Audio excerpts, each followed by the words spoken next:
7 o'clock, February 7th, meeting with a quorum. Katie's not coming. She texted me right before she came. She's sick with a temperature, so she said she's not gonna come.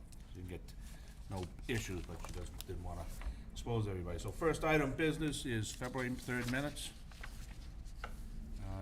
Do you have a motion to approve?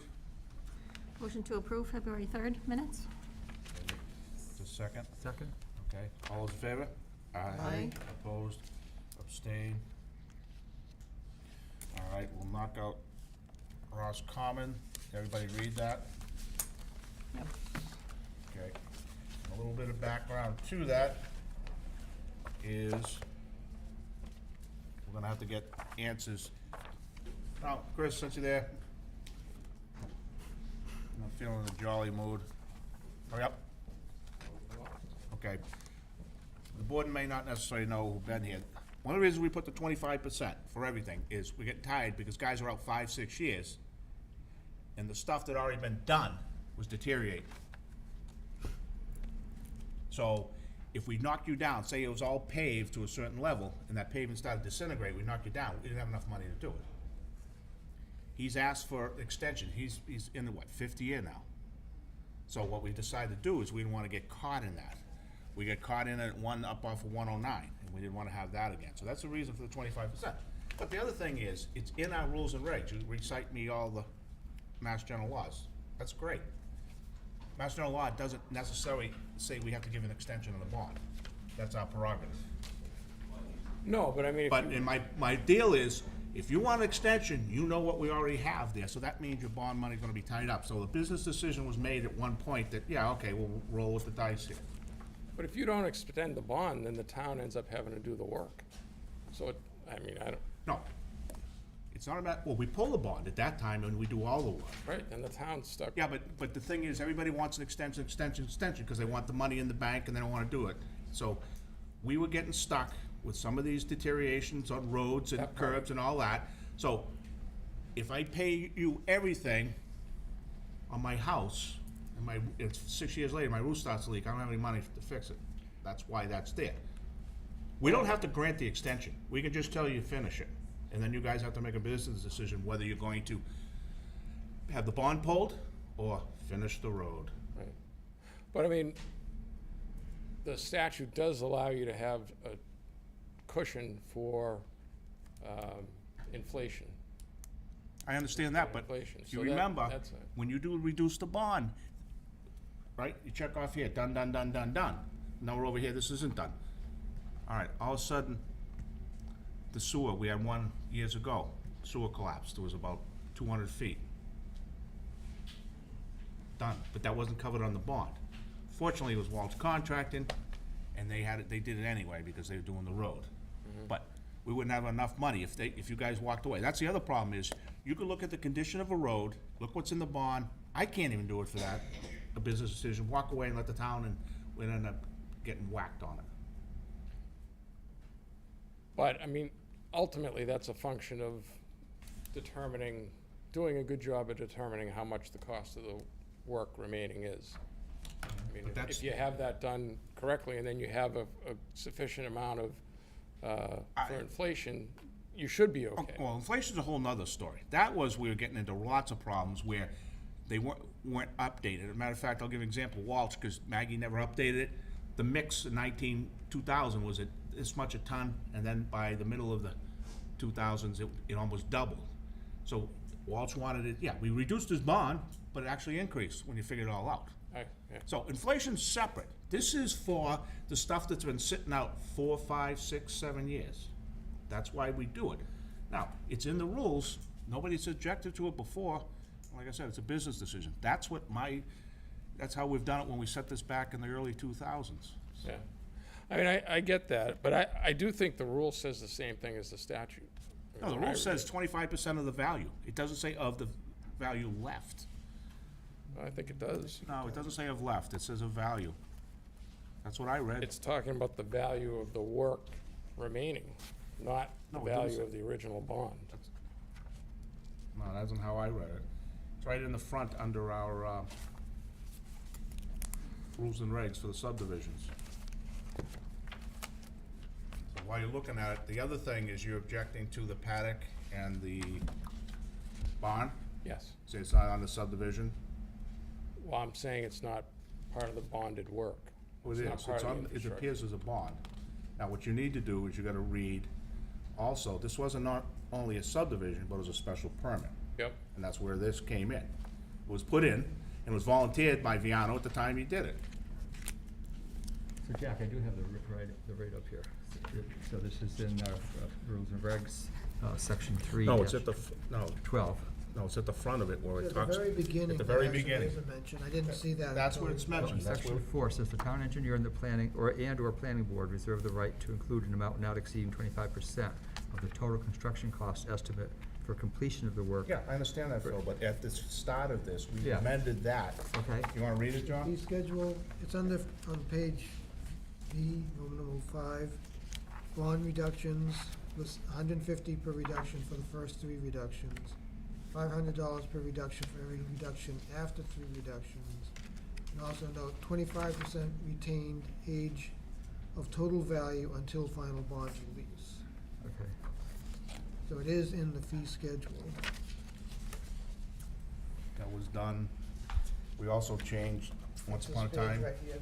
right at the start, where you got under your fees. We also started all the fee reductions, because we're getting, guy who put in a hydrant and come in, want $500 back, a guy would put in a manhole and want $1,000 and no, we don't, we're not here to service that, so that's why we give you 3 free, and then after that, you get, if you really want them, you're gonna pay.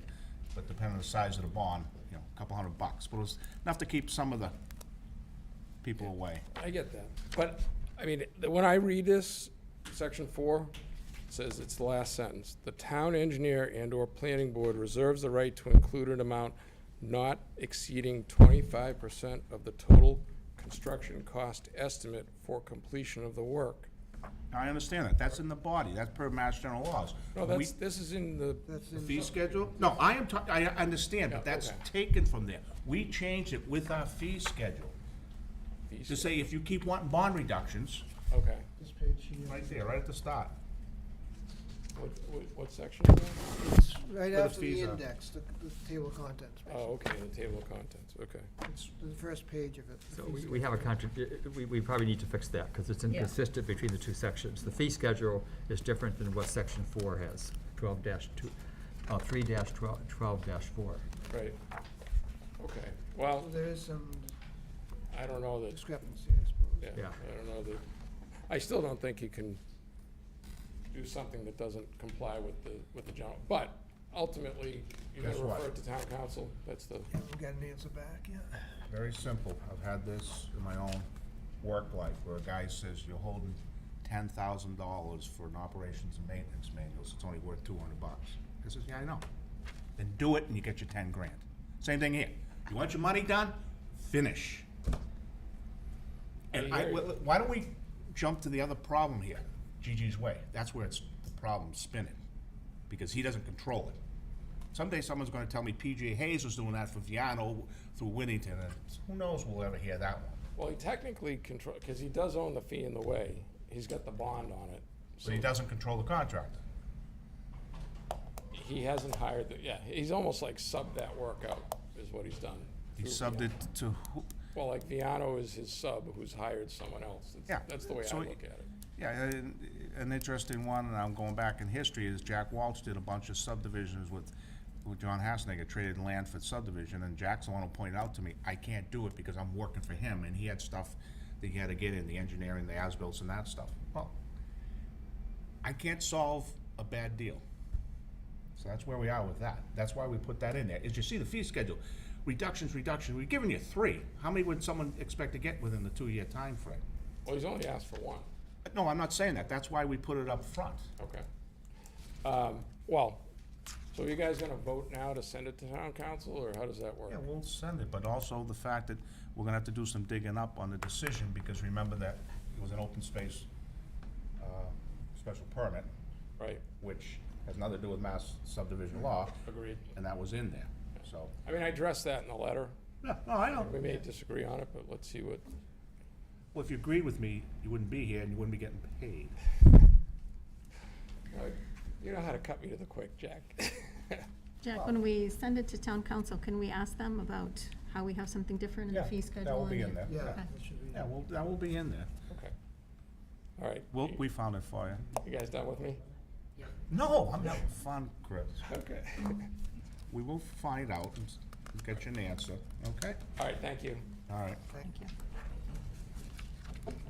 And when we get an answer, can we get an answer from you guys, Gigi's Way?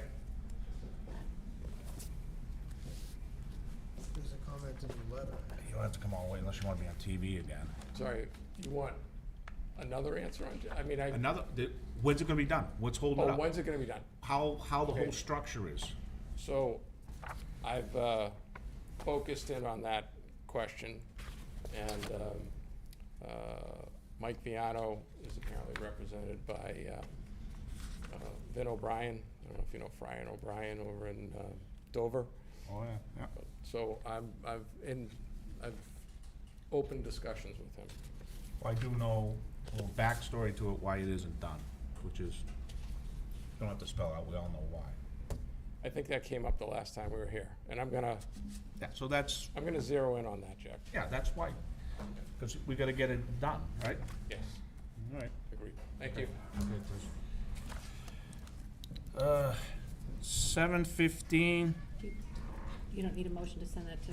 if you want, we'll make a motion to send Mr. Timpson's letter along with our explanation and our fee schedule to town council. And we'll have to send them, Kate, the decision, the subdivision decision and the special permit for Ross Commons. The special permit was open space. Yeah. Okay, make that form a motion. Do I have a second? Second. All in favor? Aye. Okay, all right. We need the folder. That was fun. See you, Chris. All right. You have the folder for this? Okay. Oh, I got folders. All right. Notice hereby given, the planning board will hold a meeting on Thursday, February 17th at 7:15 PM, Town Hall, on a site plan application for High Plains Holding, 14 Old Mill Street, Norfolk, case 2201, with respect to property at 173 High Plains Street, assessors map 35, parcel 385, zoning district. The applicant is seeking site plan review under section 13 to allow for redevelopment of site to construct a new mixed-use building with first floor commercial and 2 upper residential stories with appurtenances, driveways, utilities, shown on a plan 173 High Plain. With that being said, the hearing is open, and I know, Dan, you're here for it. Anybody here for this hearing? What we do is simply let the applicant state what they got, show us if we have any questions. After that, I'll read all the comments that we've got. Typically, they're from the different boards, committees, and departments in the town. After that, the members will ask questions, and at the very end, anybody wants to have a question or comment, then come up at the end. Everybody will get a shot at it. So if you just hold your questions, typically if you wait to the end, a lot of them may have already been answered, but you will get a chance to speak.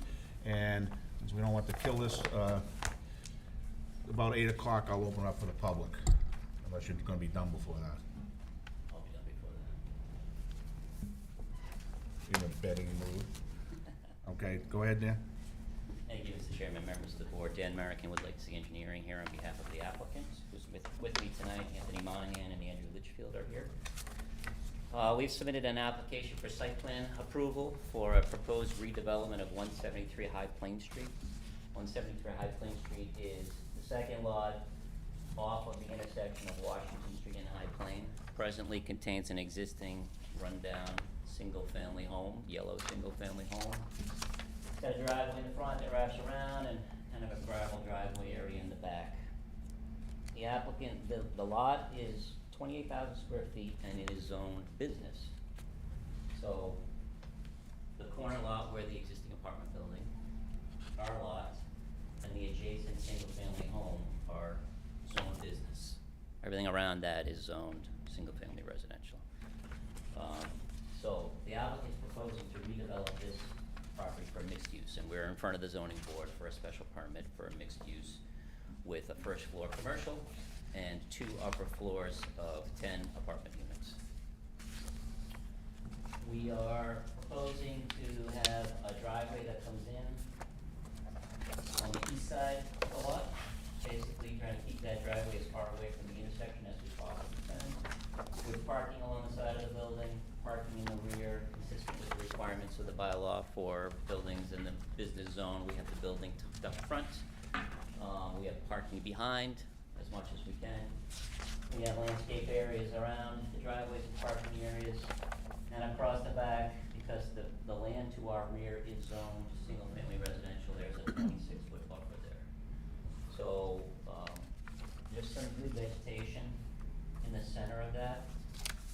The 2 corner areas are not as nicely vegetated, so what we're proposing to do is, on the easterly corner is to build a small berm and plant 2 rows of green giant arborvitae. And then in the westerly corner, where we don't really have a lot of room to build a berm, it's a smaller footprint, we're just gonna plant 2 rows of green giant arborvitaes. And those are a very nice full screening tree that we've used on many projects in town, and they grow very quickly.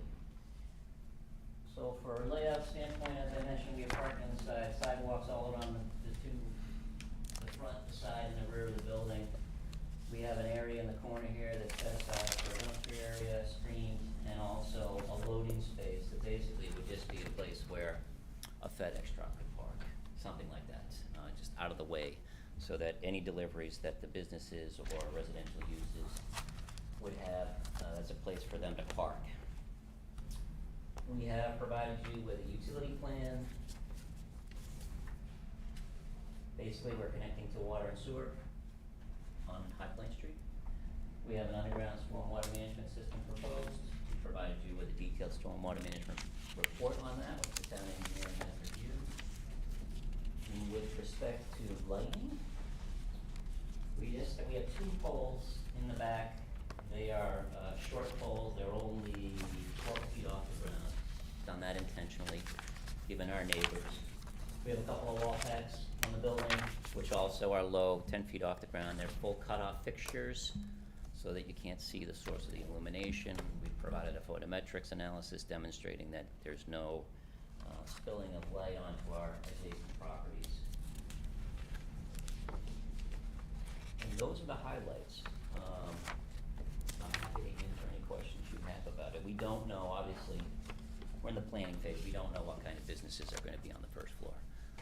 I will tell you that given the site, given the fact that we have 31 parking spaces, which is what the bylaw requires, it's not gonna be anything crazy. And it's probably gonna be an office use of some kind, a professional office, a real estate office, who knows? But that's the most likely tenant for those first floor spaces.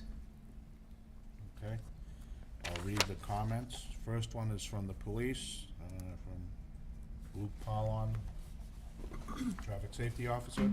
Local Police Department has reviewed it for public safety and quality of life. The police department suggests a solar LED flashing crosswalk light, same as they throughout the town, installed at the Bird Middle School at the pedestrian crosswalk. So we're not proposing a pedestrian crosswalk. The signalized intersection right down the street has pedestrian lights. So we're not proposing a crosswalk across High Plain Street. He's just telling you he wants one down in front of the Bird School. Down in front of the Bird School? That's what it says, yeah, to be installed at the Bird Middle School at the pedestrian crosswalk. Why would this project have anything to do with that? He has a cuffs and a gun. Wanna go argue? That's a long ways away. Yeah, well, sometimes they call it linkage.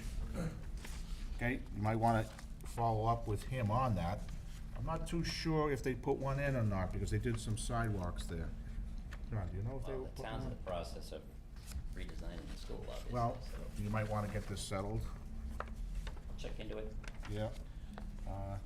From the Board of Health, at their February 1st meeting, voted unanimously to recommend for the mass waste disposal ban, a recycling container be included with the trash for recycling, but it still didn't say yes or no. Site plan review. Yeah, I know, but they typically, aren't they supposed to comment? No? I mean, they provide you comment, we'll provide recycling. You will? That was yes. Okay, from the fire department. Dated.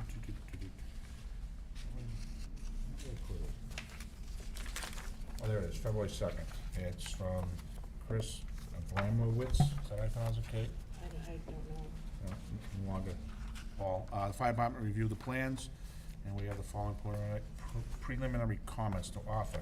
A turning radius needs to be submitted per the Mass Fire, State Fire Code 527 CMR 1.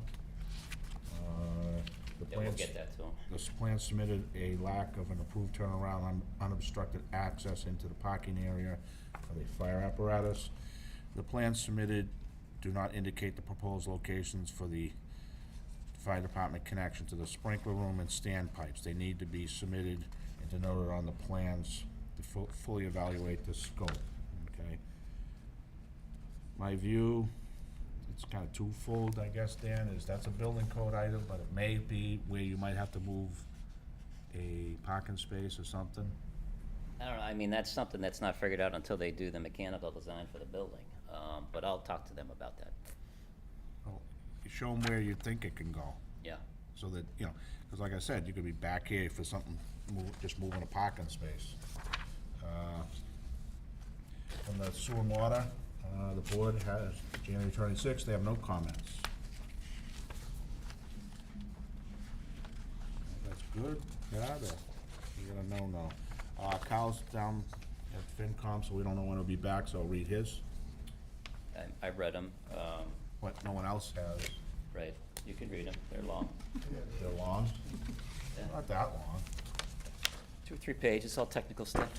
Yeah, okay, from the town engineer dated February 10th, okay, talks about what he received, and he has no comments to DIS, and you don't have a fire truck turning radius. Stormwater management, and the site is not connected to municipal drainage, it's planned to discharge towards the building, and both the rates of runoff are reduced, and any drainage revisions we are provided subsequently under sheet C4 comments, so here's the, doesn't have an issue. Traffic, no DIS in assessment was provided, however, trip generations from the site are addressed in the DIS, and he gave this to the Board of Appeals, and for anybody who doesn't know, this is also under the zoning board for special permit to allow this use. But he said the proposed driveway will currently allow traffic to exit on the High Plain Street in either direction. Traffic exiting left will cross the double line and enter the weaving zone where the traffic splits for 2 lanes at the signal at Washington Street. This is generally not allowed. The board could require a traffic assessment for this issue or limited access to right out. The input of the Walpole PD should be considered for this issue, so there you go. There's maybe something you're gonna have to go talk to the safety guy. Yeah, I mean, PD didn't have any concerns at the department head meeting, but I will be reaching out, and I'm talking to Carl about maybe some Okay. signage or something, so. Well, maybe the crosswalk thing will be easier, Maybe. okay? I understand why you don't necessarily need the impact, because you got a light there. Right. So, plan review sheet, provide a list of notes that is provided in the upper right corner of several other sheets on the cover sheet. They want the owner, the zoning district assessors, and so on.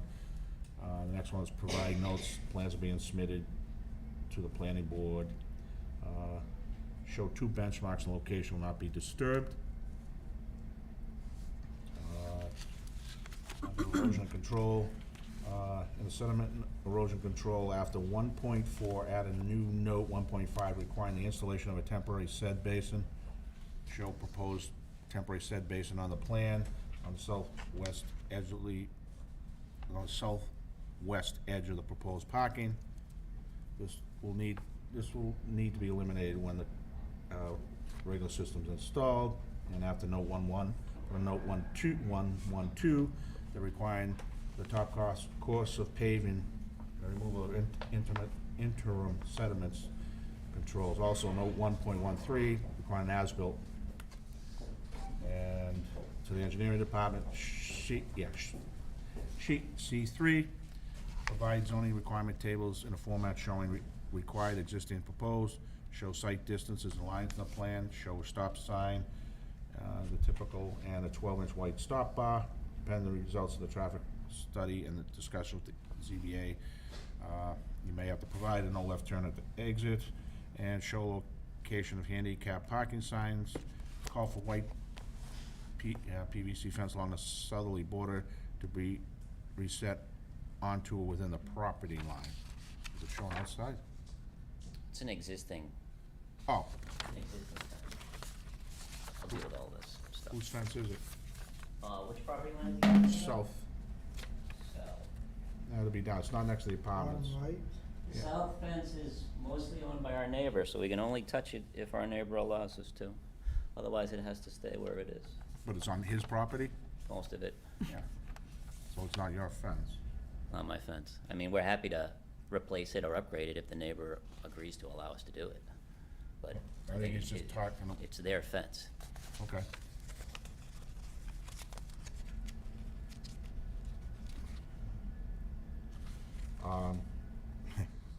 It's their fence, okay, so for them to reset it, we can't make them do it, and No.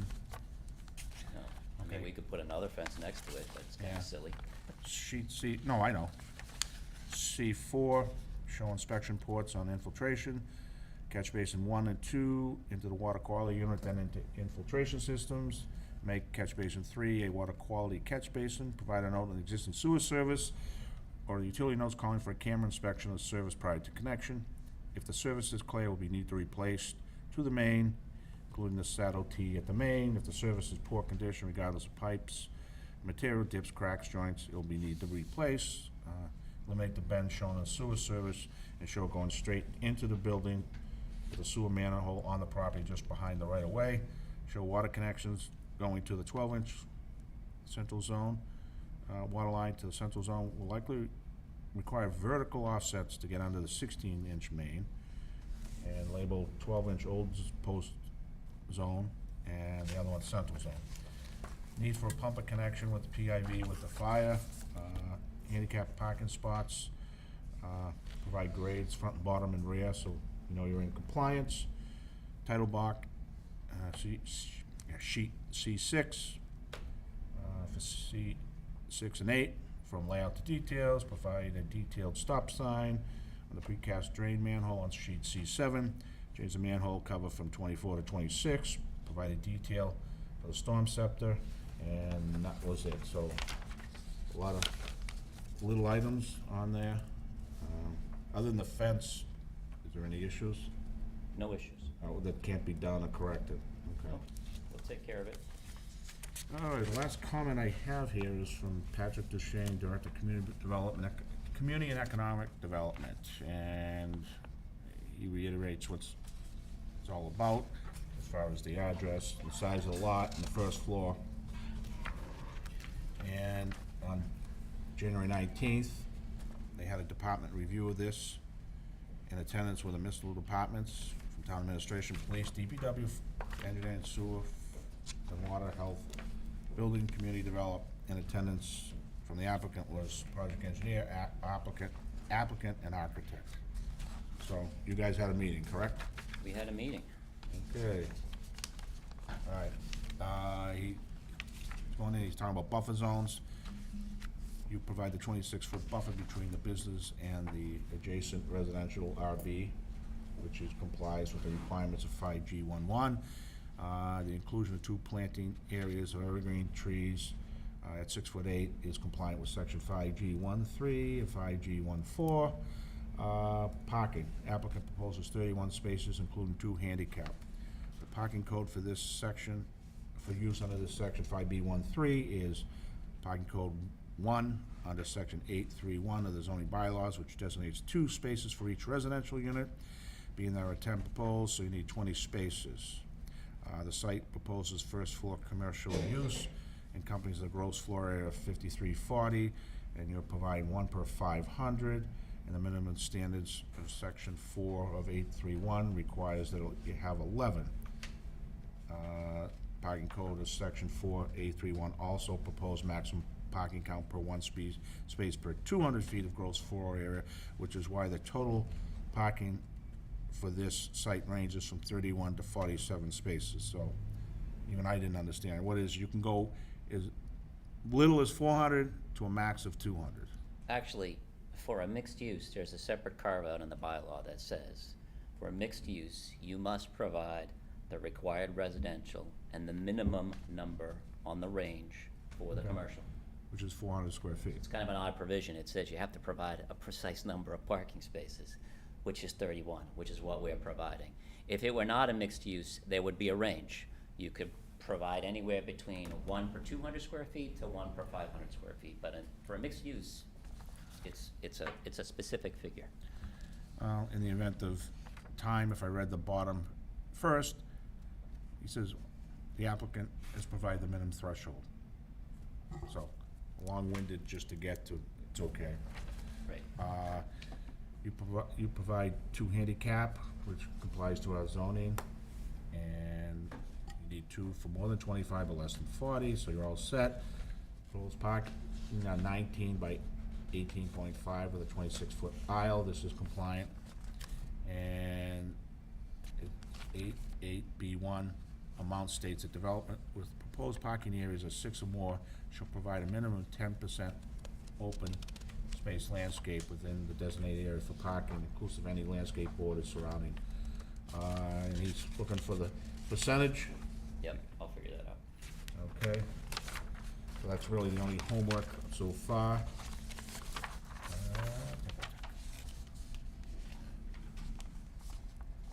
Okay, currently the applicant proposes only 1 entrance for future commercial.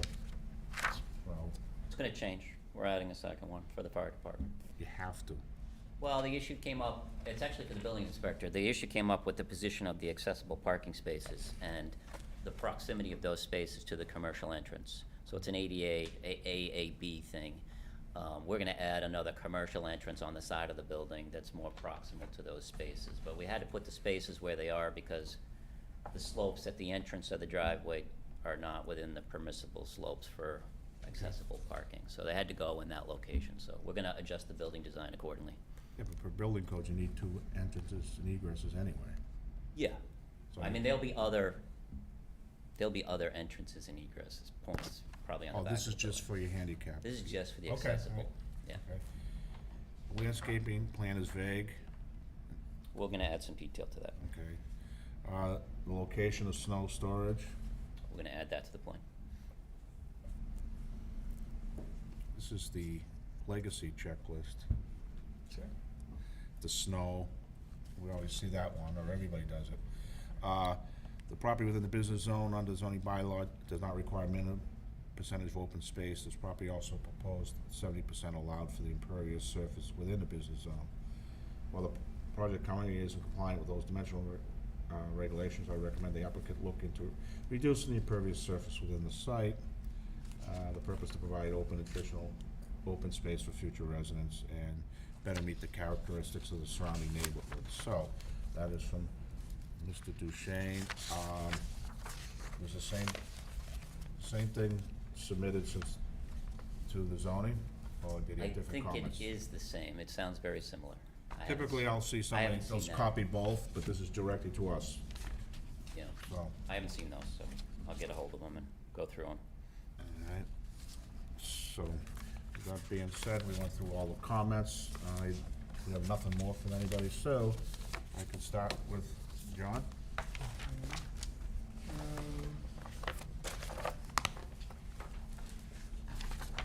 Looking at the traffic impact assessment, I'm looking at sheet C3, which seems to be, Can we ask that you speak up a little so we can hear back here? Thank you. Yeah, pull that in. I'm looking at sheet C3, which seems to be one of the few ones that has dimensions on it. Doesn't have dimensions for the rounding at the intersection, so I can't tell exactly how far your driveway is from the intersection. It's 250 feet from the intersection stop line. It's not on there. I'll add Okay. it. So the problem is that creates a blind spot. So your sight distance looking east, looking west rather, is not 500 feet. It's only to that intersection, because any car coming around there, you don't have 500 feet to see it. What are you talking, well, I would A car disagree. You coming can see off right through the Washington, intersection. turning right on High Plain Street, they're not gonna see that until it's 200 feet away from them. So that's not 500 Talking feet about of a vision. car turning from Washington onto High Plain? Yes, taking a right-hand turn onto High Plain, heading towards Route 1.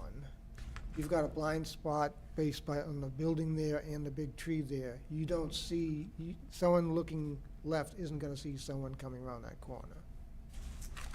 I'll check into that. So that might be an issue that has to be reviewed.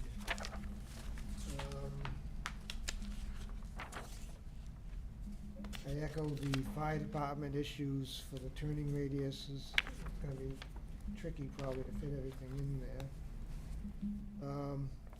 There's a reference to a retaining wall on the border near the apartment buildings. Yep. Could you describe what that'll be like?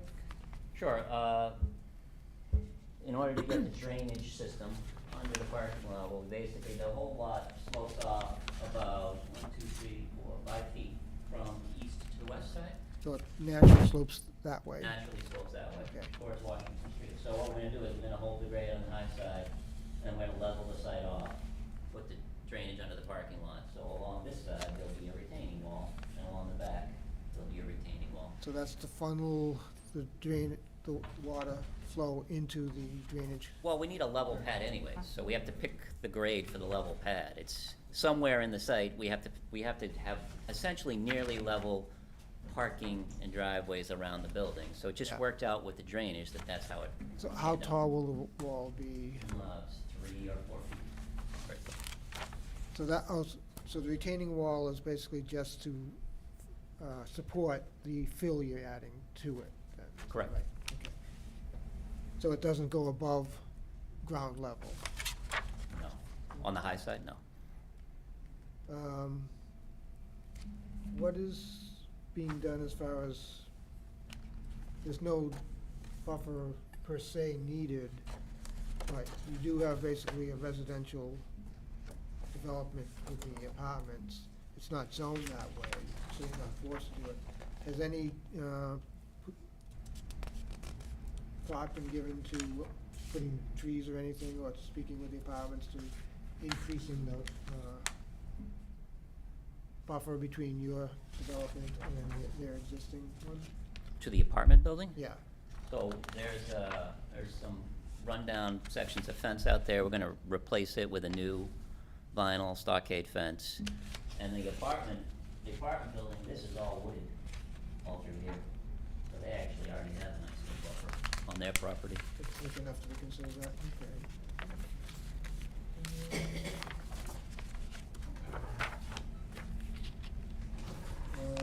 I question the average peak speeds as someone who travels that road daily.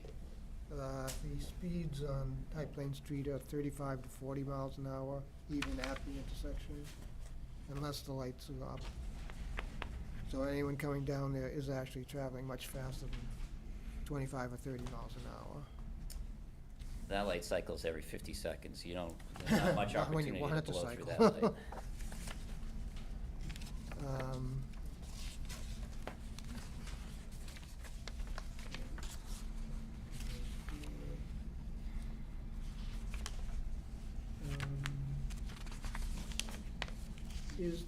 Do you know at this point whether it's going to be a single commercial development downstairs, or will it be multiple commercial developments? We don't know. We don't know that yet. Probably will be 2, but we don't really know. That's all I have at the moment. Okay. Phil? I want to reiterate, the comments from the fire department, all the ones we heard, certainly support those. On sheet 0, the C0, then you're going to add, the owner and what the zone is, or the owner is prepared for. I think I had a question about that, because we also got the A0 sheets. Yeah, the architectural plans reference another entity that one of the principals owns. So we're gonna submit revised architecturals. The ownership information is as indicated in the application and on our plans. Okay, and their dimensions on A0, A01 do not match up the dimensions on the C plan? Which dimensions are you talking? Well, the front setback is 15 feet 7 inches on one and 16 feet on the other. I'll have that, you're talking about setbacks to property lines? Yeah, the rear setback That is shouldn't be in their 97. plans. I'll have that, that shouldn't be in their plans. Oh, That's- okay, yeah, so that's there's a number of other Site dimensions that civil are. information, they'll remove that from their plans. Okay.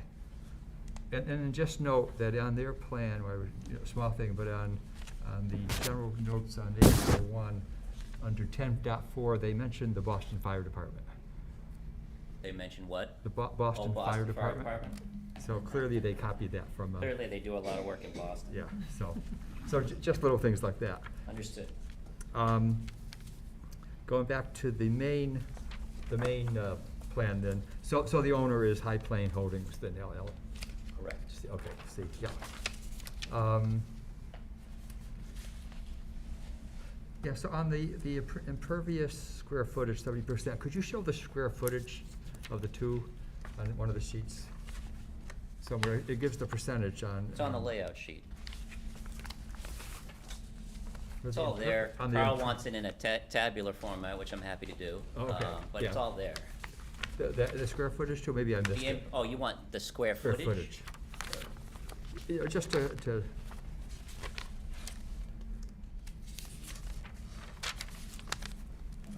And then I think Carl mentioned those on the markings on the pavement, a stop sign. Yep, we'll And take the care of that. traffic flow. I'm not sure if we need arrows for. I wouldn't think you'd need arrows in Yeah, a and small maybe parking not. lot like this, but Yeah. a stop sign, obviously, sign, and a okay. stop line. Yeah, and then obviously we need to resolve the issue then if the entrance onto High Plain, the other issues that Carl had brought up about that. Sure. And there was and then you mentioned you are gonna do the dumpster for recyclable, did I hear you say that? Yep. Yeah, that's good, thank you for that. Sure. And there is a Massachusetts stormwater report then, which we probably didn't get, but there's. Yes, there is. There's one, okay, yeah, just wanted to, yeah. And that's something you've reviewed, Carl, and everyone Yes. is good with that. Then we mentioned the snow removal plan, fire apparatus turning ratio, we need that. Good, you're gonna do a second entrance to the building. And then I had a question on the landscaping. Yeah, I think that was also in Patrick's email, On the memo. plantings, we're gonna provide some additional detail on plant types for the front landscape areas, specified for the buffer zone improvements, but it's not specified for Okay. the And then showing how aesthetic that's. beds. So and we'll show- provide some additional information on that. And then showing how that's 10% of the landscaped open, open. I mean, basically, 30% of the site is open space, it's green space. Right. We have 70% coverage, which is what the bylaw allows, so everything else is green space. I think that comes into, from the parking, Hmm? rules of how much of the parking, the so-called parking area has to be landscaped. Yep. And it calls for 10%. So I wasn't sure if that buffer area, counted as part of that. That's. The bylaw's kind of vague on that It is topic. vague on that, I will yeah. take a So that look was, at it. that was what I was just wondering, thinking to myself, It's well, pretty geez, vague. that's really buffer, not really landscaping, part of the parking area, so that, just keep that in mind, I will keep that in. look at that. Okay, I think that's all I have for now. All set? Okay, Yep. Sarah? Okay, so you mentioned that you're in front of ZBA. Can you just give an update on, kind of where things are at? Any main comments they had you can share No, their with us? biggest question, the neighbors express a lot of concern about traffic, which is understandable. Mhm. Certain times of day, that's a busy intersection. So they asked us, the bylaw doesn't require a detailed traffic study, because we have less than 500 trips. So they asked us to look into providing some more detailed information, which we are investigating. So, aside from that, there wasn't much, we presented the project to them, we told them that we have to go off and make revisions to address town engineer comments and department comments. So we're coming back to them in 2 weeks, I think. Okay. Did they also mention, like, what John had mentioned, like the site distance? Is that something that you're gonna look into, or can you look into? Well, I'll look into it. I'm not sure that I agree with the question, but I will investigate that. Okay. Do you, is it shown on the plan what you had put in the DIS? I think you put like I plus will, 500. Carl has asked me to add it. I Okay. will add it. Okay, okay. Okay, and regarding fire comments about the turnaround, do you think you're able to provide? A turnaround isn't required here, but Okay. I have to demonstrate to them that the apparatus can enter the parking lot, but the dead end is not, this is gonna be a sprinklered building, so your dead end is, you only have to provide a turnaround if the dead end is longer than 250 feet, which is not the case. Okay. So. So I you will feel go- comfortable that? I'll go over all that with the fire department, Okay, get that squared away. okay. All right, and I did have a question about the handicap being so far away from the commercial, so I'm glad to hear that you're As a adding a door. driveway slope. Yeah, okay. There's that. And then on the cover, can you specifically note the owner and applicant? Yeah, Carl has asked us to do that. Oh, he did, okay. Where'd it go?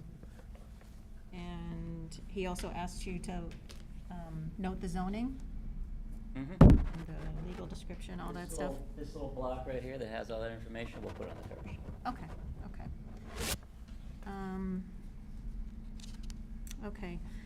I think it was on the architectural drawing, the front elevation showed like signage at the front, but I didn't see a detail for Yeah, that. I need to show you this. This is a rendering of the Yeah. building. If you're curious. The applicant went to kind of great lengths to make it kind of look like a house, even though obviously it's not a house. But, Mhm. the third floor is in the roof line. They haven't really ironed out signage, but I have asked them to look into that, so we can get some more information on signage for those first floor uses before Okay. your next meeting. Yeah, so that first, the one that's on the floor, the first elevation has, signage, but there's no detail in the set. Yep. Okay. Snow storage was covered. And have you identified on the plan the solid waste, showing where it's screened? Yeah. This is-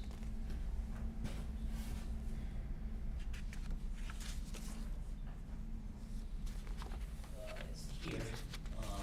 I have a standardized detail that I can add for that. Just showing the fencing and all of that. In the loading zone? Next to the loading zone. Next to the loading zone, okay. Okay.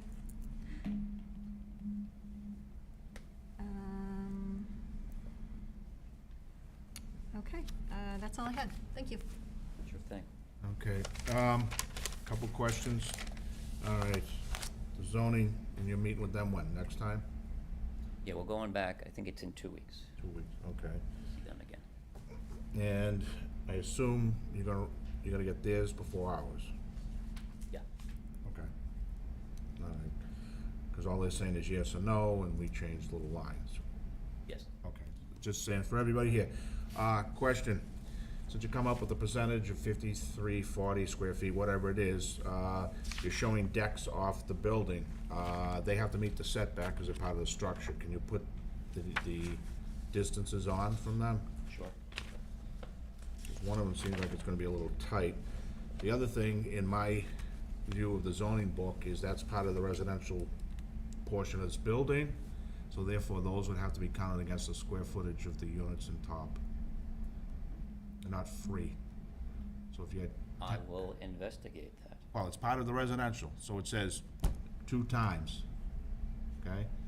So you can't, and that's part of the residential space. So if you have a 10 by 10 deck for 10 of them, that's 1,000 square feet. I'll check that out. Right there, it's not in there, but it's part of the structure. I'll check it out. I'll talk to the building department about it.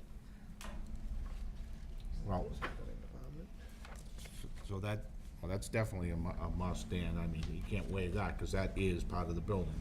I mean, if you think about it, if you go, why don't we put the deck 30 feet out? That's very important to note, and I'm only saying it because you are running a little tight along the left side of the plan on one of them. Setback wise? Yeah, when you look at one of the decks, it looks like it's sticking out a little, but Yeah, I checked those. I just didn't dimension them. They meet the setback, but I will take care of that on the plan revision. okay. 4x8 decks. They may end up like 3'2" decks or something. Sorry. Not for not, just since we're on the decks, it's not a big issue for me, but if in fact you need the decks, you want the decks, do you got any room to shift it to the right at all?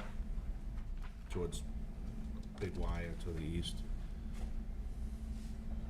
What's the question?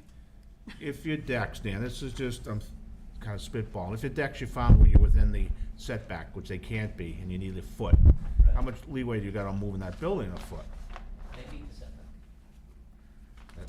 You gotta check it, but that's my point. Do you have any leeway, yes or no? Well, there's an extra foot of setback, I think, over there. Oh, okay, but, all right, you don't want to answer the question. It was a very simple question. Could you move the building like this if you had to? Do you have enough room on your right side where the parking I lane would is? just tweak if the balconies were in the setback, I would just tweak the balconies. I wouldn't move the whole building.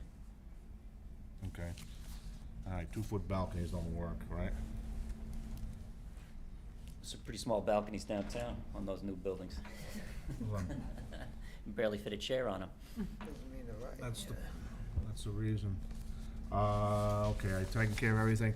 I'll open up to the public. Whoever has a question or comment, we ask you to come up to the, I have one more question, please. I'm noticing on sheet,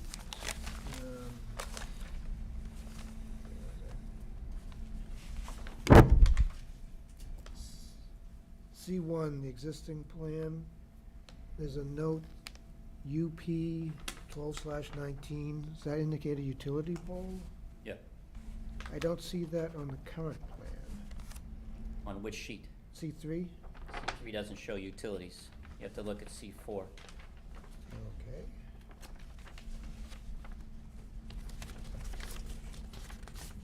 Okay, thank you. Okay. all set, John? Yep. Okay.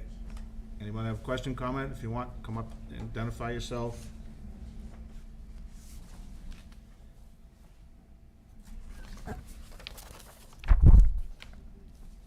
I'm Margie Willett from 7 Victoria Circle. I thought I heard you say tonight that it could be 2 businesses, not 5. Did I hear you say that? On the, I don't think it would likely be 5. That would be pretty chopped up. okay, because the first night here, I thought it was 5 and then the 10 apartments. No, it's just, the bylaw requires that the entire first floor be a commercial use. The applicant actually doesn't want to build the first floor commercial use. They'd rather just build the apartments, but the bylaw requires the entire first floor be commercial. What we don't know is whether that will be 1 tenant or 2. Okay.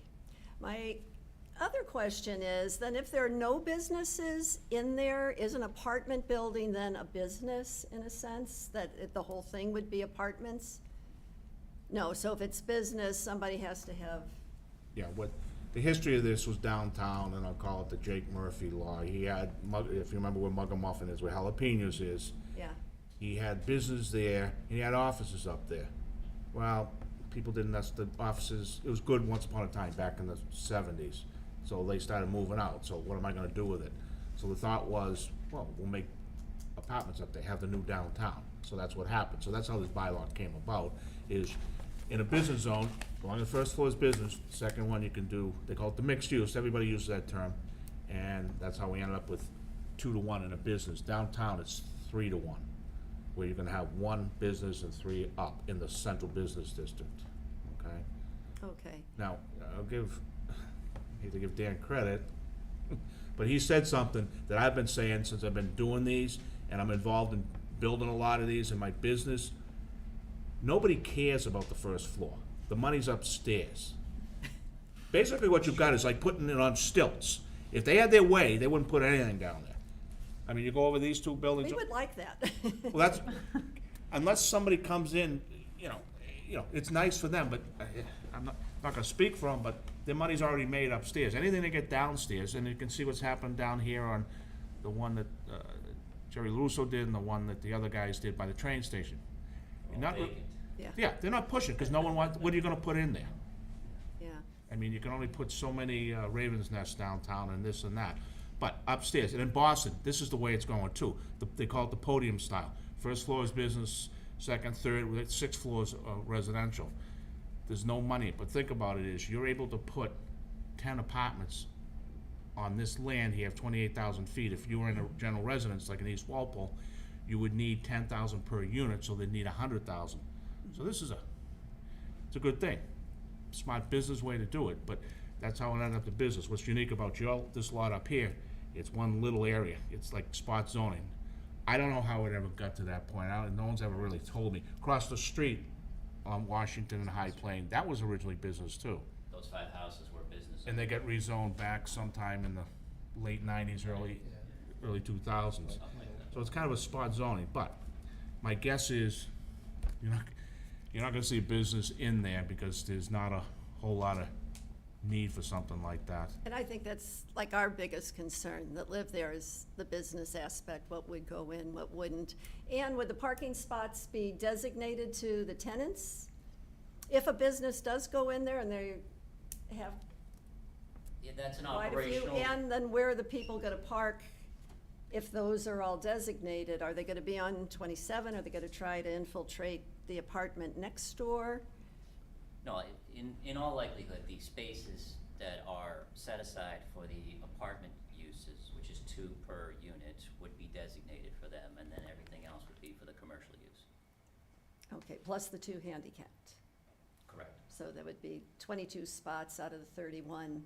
20 spots, well, Twen- yeah, 20 spots. 22 plus the For 2. the apartments, and then there's 11 more, including the 2 handicaps. Okay.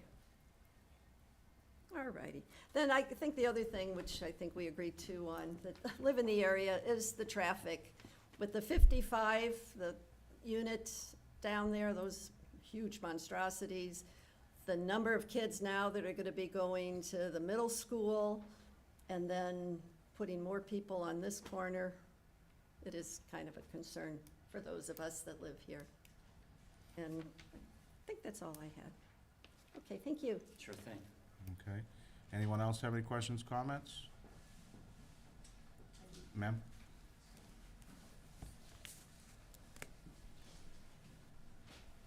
My name's Donna Giampetro, and I live on Holland Way. I have just a letter I'd like to read. It was from a neighbor that lives on one of the side streets here.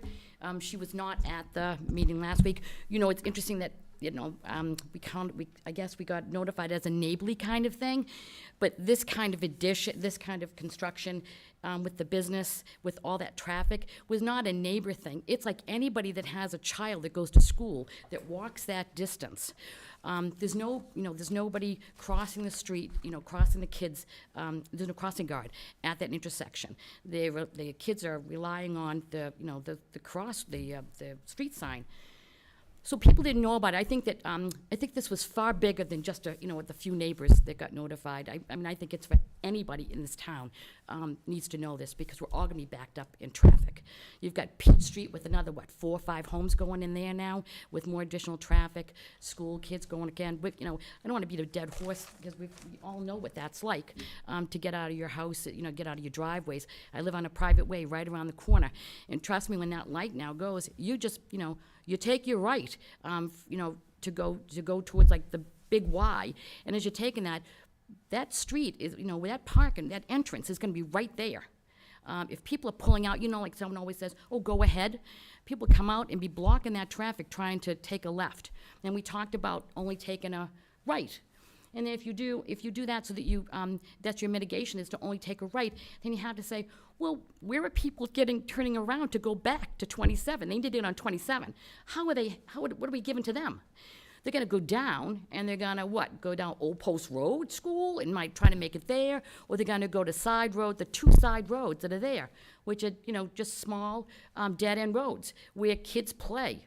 So I'm talking at preschool drop-off to kind of talk about this, and people were like, what are you talking about? Because they had no knowledge of this. And this impacts them. So this is one of the letters that I from one of the mothers that I spoke to. If I can just read this to you. It's, her name is Bridget Benner, and she lives on Lorraine Road. Town Planning Board, I'm so sorry I was unable to make it to tonight's meeting in person, but I want to make my concerns about the plans for 173 High Plain Street known to you. As a resident of Lorraine Road with 3 small school-aged children, I have safety concerns about this project. My first safety concern is the increased traffic that a 3-story commercial and apartment building would bring to the already busy High Plain area, Washington Street intersection. Increased traffic at this busy intersection should be a safety concern for all Walpole residents, but especially those who have students at the Byrd Middle School. The Byrd Middle School will also become the only middle school in Walpole, already adding increased traffic to this intersection. Every school day, there are many children walking and riding bikes to and from school through the crosswalks of this intersection and on High Plain Street. I've heard that a potential mitigation to this increased traffic at this intersection would be to create a right turn only out of the new 173 High Plain Street parking lot. Although this may seem to lighten the traffic, I fear that many individuals utilize the dead-end residential neighborhoods of Lorraine Road, Hummingbird Lane, and Victoria Circle as a place to turn around. These streets are quiet streets that often have young children playing them, riding their bikes or scooters in the road. This is a large safety concern of mine personally. In addition to safety, it's sometimes really already challenging to exit these side streets onto High Plain Street without these added cars. Noise and air pollution are also something that concerns me about this proposed structure. This lot is in a residential section of Walpole. I'm sure that none of the neighbors are looking forward to the additional noise that a commercial space with 10 apartments will bring to the area, not to mention the environmental pollution. I understand this land was purchased and some sort of building will need to be built on this property. I believe that one of the 2 dwellings would be a nice addition to this residential section of High Plain Street. For the safety of my children and others, I urge the town board not to pass this plan. And this is just like one, there just wasn't a lot of time for this to get the word out to other people because it came out pretty quick, and I don't think that anybody really, there was so few of us that were actually aware of it. So that's the one thing, you guys know your laws. We know that, we are like, subject to what you feel. All we can tell you is, that there's concern for life here, and I'm sure that you guys are concerned about that as well. But the traffic situation, if you really looked at it for 5 minutes, you'd see the kids boot around that thing. They're coming down there, they're walking. There's too much risk for loss of life and accidents. So I urge you to do right and really investigate this whole thing. Thank you very much. Okay, thank you. All right, just to reiterate, because I'm on the school building committee and they want it up there. I wanted Johnson because it would have been about 20 million cheaper. Could have built it without ever disturbing Byrd, but people have their dreams and that's what they got. But the other thing just so you understand, I don't take this stuff lightly. I've seen what you said, Ed, they were gonna dump everybody up there. They didn't want an entrance off of East Street, which was nuts. So they're gonna dump everybody, you were gonna have traffic back, you never get out. They finally relented, so we do have the school, not here, as an entrance on East Street. I don't know if you knew that or not. Yeah, which is gonna help you guys, because now all you're gonna get is the traffic maybe coming South Walpole, East Walpole, and by Big Y, as opposed to West Walpole, North Walpole. That would have been the only way. So your traffic should be staying about the same as you're already seeing to the junior high or the middle school. So that won't change, because we added the entrance down on East Street. So I just wanted, so you understand that, okay? So that, if anybody didn't realize that, that may alleviate some of what you thought was gonna happen. As far as the business, like I said, maybe nobody in there. Well, and just to say, do I want me to go back to say this? No, it's, The one thing I have to say is like, that sounds like, I don't wanna be seeing like, full leaf signs all over the windows, all torn, cause it's been like 4 years or something. That's a lousy look for a nice, for a nice area. There's beautiful homes around there. That is just, horrible. Who wants to see that? We know, look at Walpole Center, there's all kinds of open businesses there.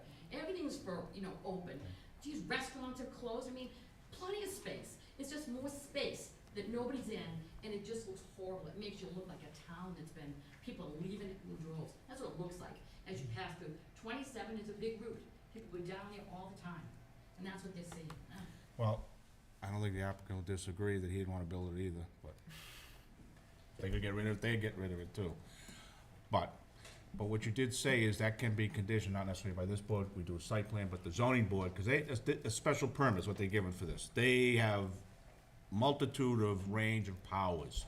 And what you said is something I didn't even ever think about, and I don't know these gentlemen, but if I'm trying to, and I do have apartments, I would not wanna have the paper in there and the signs out, make it look like it's vacant. Yeah. You just kinda make it look like something's there, and if someone wants to rent it.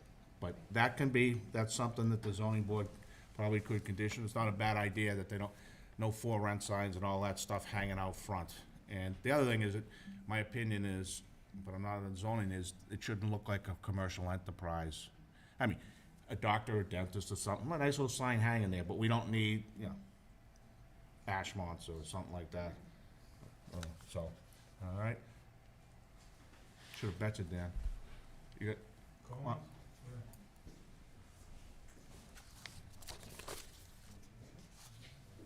Hi, my name is Edward Gazi. I live in front of the proposed building.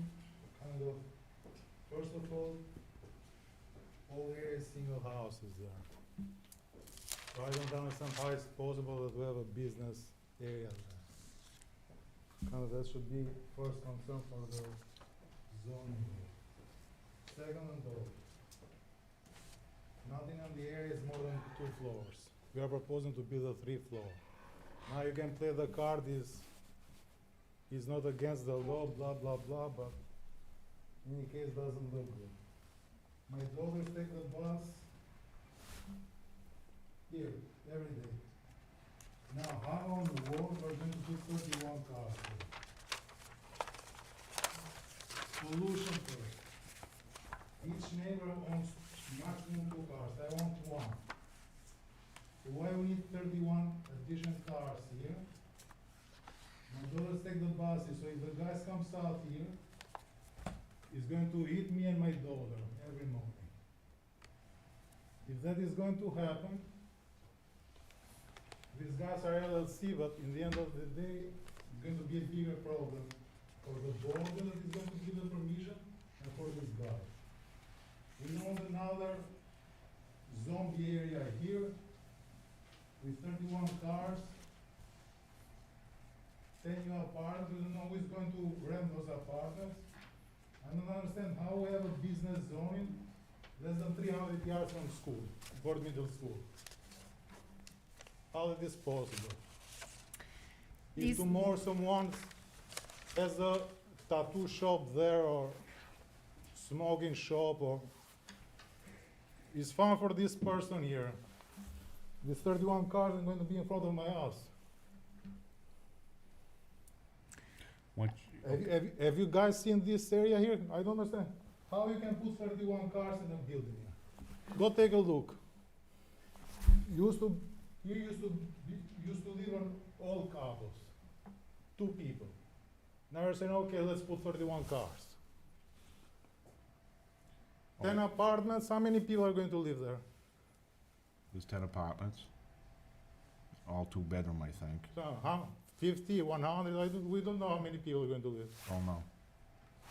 So first of all, we need to make sure that you guys do not allow these guys to build there. If these guys want to build a nice multi-family or 2 houses there, I believe we all as the neighbors agree.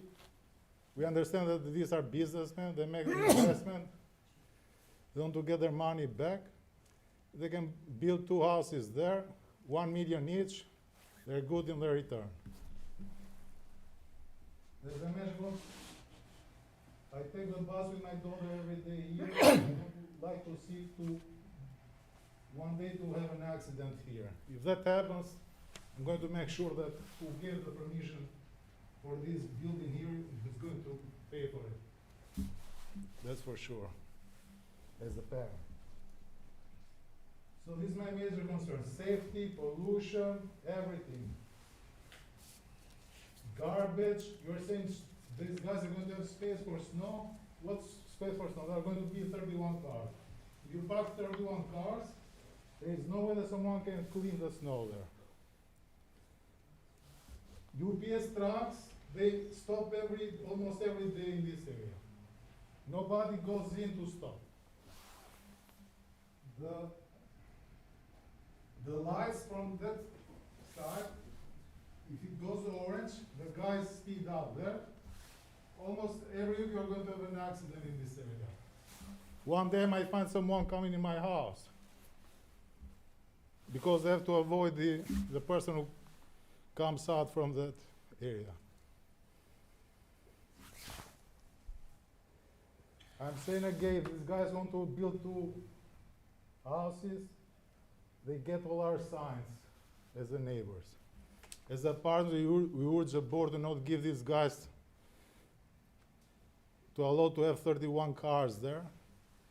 Pollution, safety, we have kids. All these guys here have kids.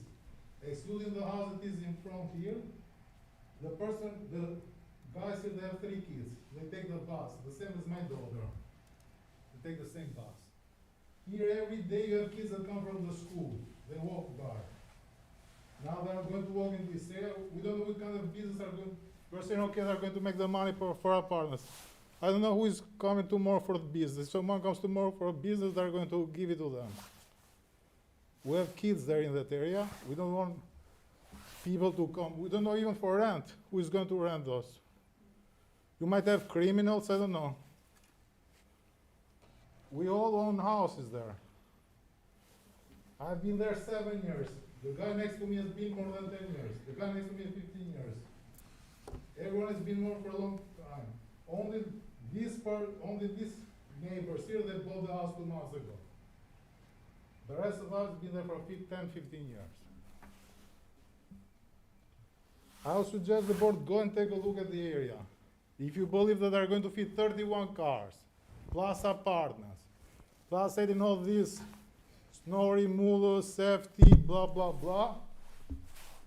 Think about it, someone comes in front of your house and has these buildings with 31 cars there. It's just 5 minutes drive from here. And it is less than 1 minute walk from the traffic light. The person here saying is 300 yards. No, it's not 300 yards. Go on there. Take a walk. It takes 1 second from the car, from the traffic light to come in this area. Less than 1 second.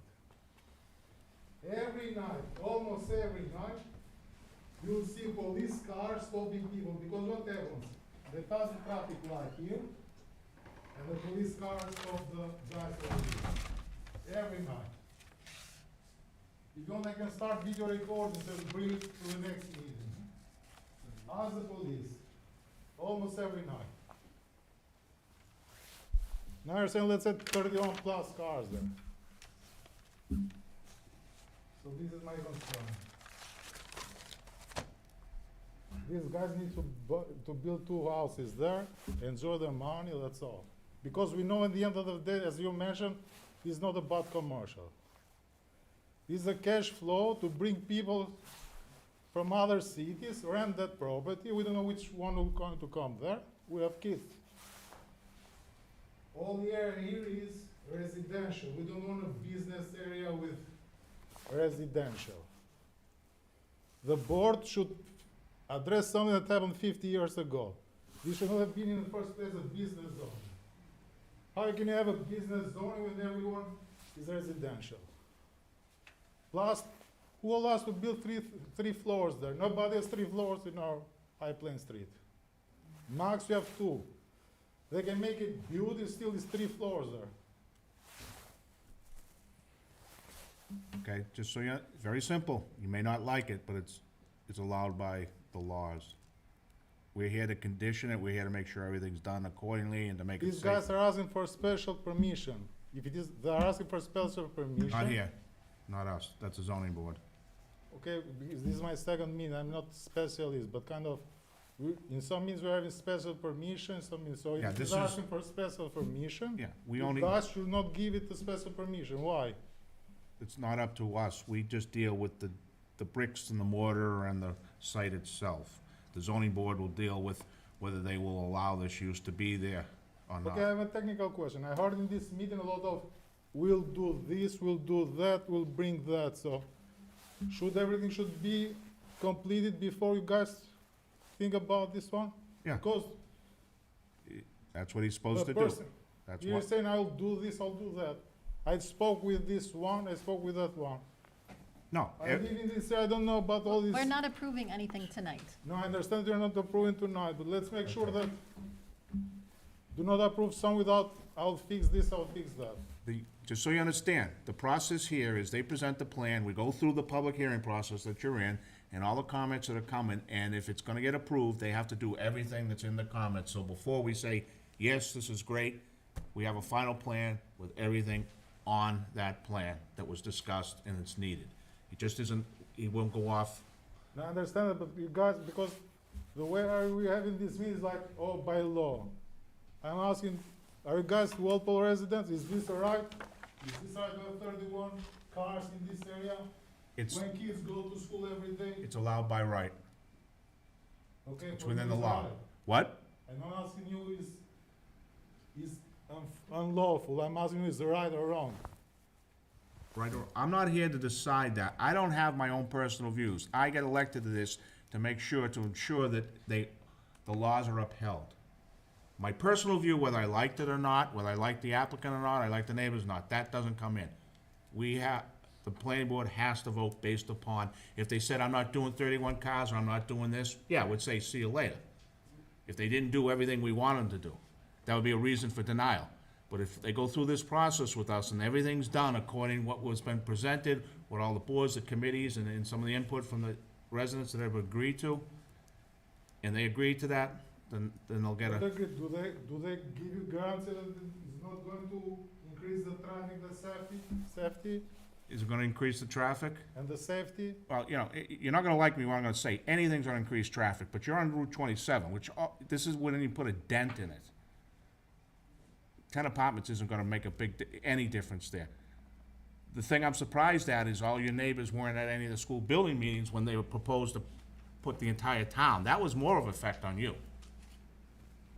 Now, you may not think, I'm gonna say it, you may not think I'm looking out for you, but I'm the one that got them to put it on East Street, because they were gonna jam the entire middle school up into that intersection. You'd be happy for this compared to that. So I do look at the stuff, but we have to go by the rules. Zoning board's different. It's a special permit, so they have to, if there's things there that you think you need or whatever, they're reasonable, they have that prerogative to do it. Okay, we'll pay the car to the zoning, but these guys should not build commercial there. It's zone This is commercial. allowed. That's what it is. Someone could have proposed a long time ago to change it to residential, but no one has. And the other thing, just so you understand, Why you cannot do that? you can, but you have to bring a meeting, you'd have to bring an article forward to town meeting. No, I understand, but I found out that it's business when I received a letter from this board. Yep. Nobody knows that. You guys are in charge of it. You don't think about, hey, how we have a business area in this residential as a town. Well, It's not your job to think about that? no. No. No, you know what the job was? Your realtor who sold you that house should have told you that's a business zone across the street. They failed to tell you that. That's where you start. Right. They should have told you, they can put anything up here, and they didn't. Yeah, it's right? our fault always. You guys are just following the law. Thank you for your time. Okay. Any other questions, comments? But as I mentioned, if something happens there, we're going to make sure that who gave the permission. One quick Be question. liable. I'm sorry, one quick question. Can you- Is it, can you come affordable back? housing or, for those apartments, what are we looking at for that? They don't really know. No, it's not affordable housing, it's market rate units. The zoning board has asked us to consider making one unit affordable, and we're contemplating that. Who's contemplating that, they or you? The applicant is, And the next meeting would be, I think, in 2 weeks, correct? Well, for here, No, not for here, zoning board. Okay. All right. Do we need an extension, Kate? All right. When do we run out? March 9th. Okay, and next meeting will be the 17th, so give an extension up through March 31st? Yes. Okay. Make a motion to allow the applicant extension up through March 31st, 2022. Do I have a second? Second? All in favor? Aye. Opposed, abstain, okay. I know we know you're not making the 3rd, so we're talking the 17th, but let's be when is your meeting with the zoning?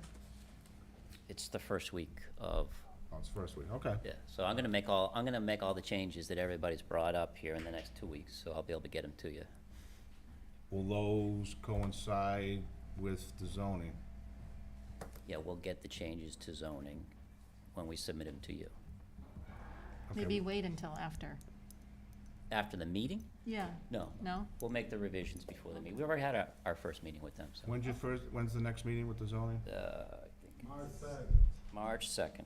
March 2nd, so, all right, and you'd have to get it, that's your 15 days, Dan, so I assume you're gonna wanna get them to the zoning board in time for them to see it and get us at the same time, right? Correct, yep. Okay. They don't have Game plan. They don't have the 14-day rule, right? They do not, only you. Yeah, it's because, yes, people like your I have father. a and everyone else. question. Can I take it from Yeah, if you wanna come up quick. Yeah. So my name is Dan Aloigi, and I live right behind. I'm the gentleman that we're deciding about the fence.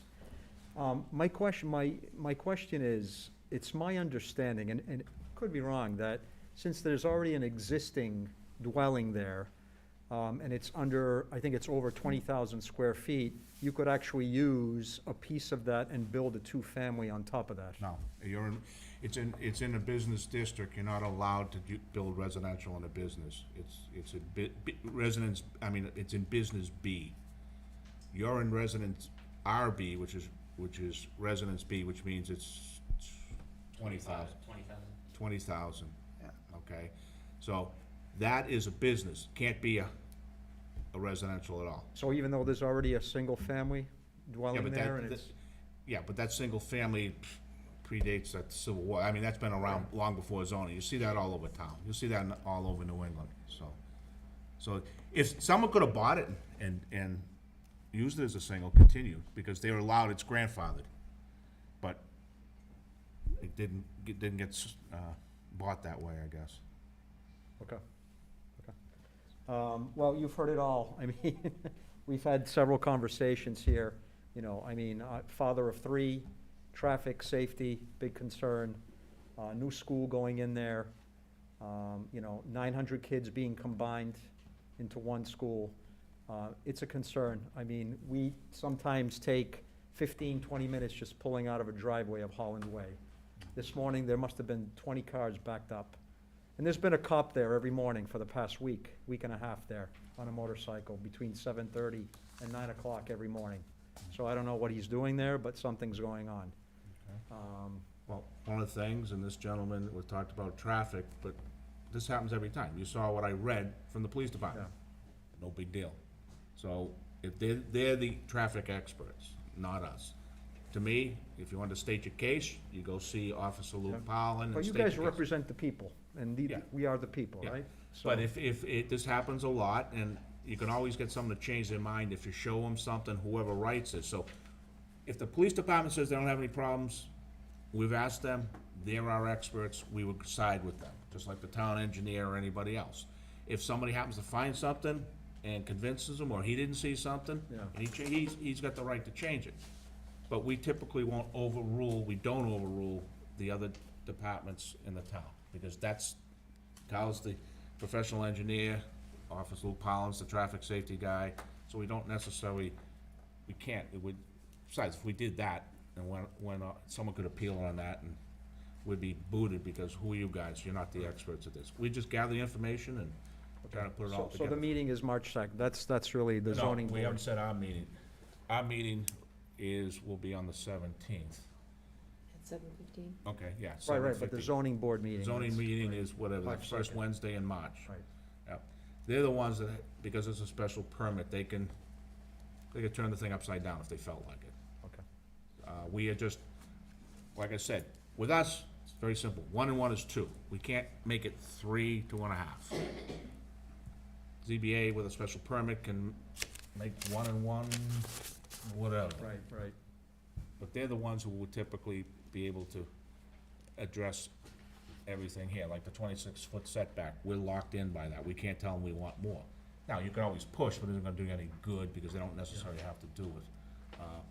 So you have the fence on their side? Is that what you said? No, behind, that's my fence in the back. Okay. Oh, okay, all right.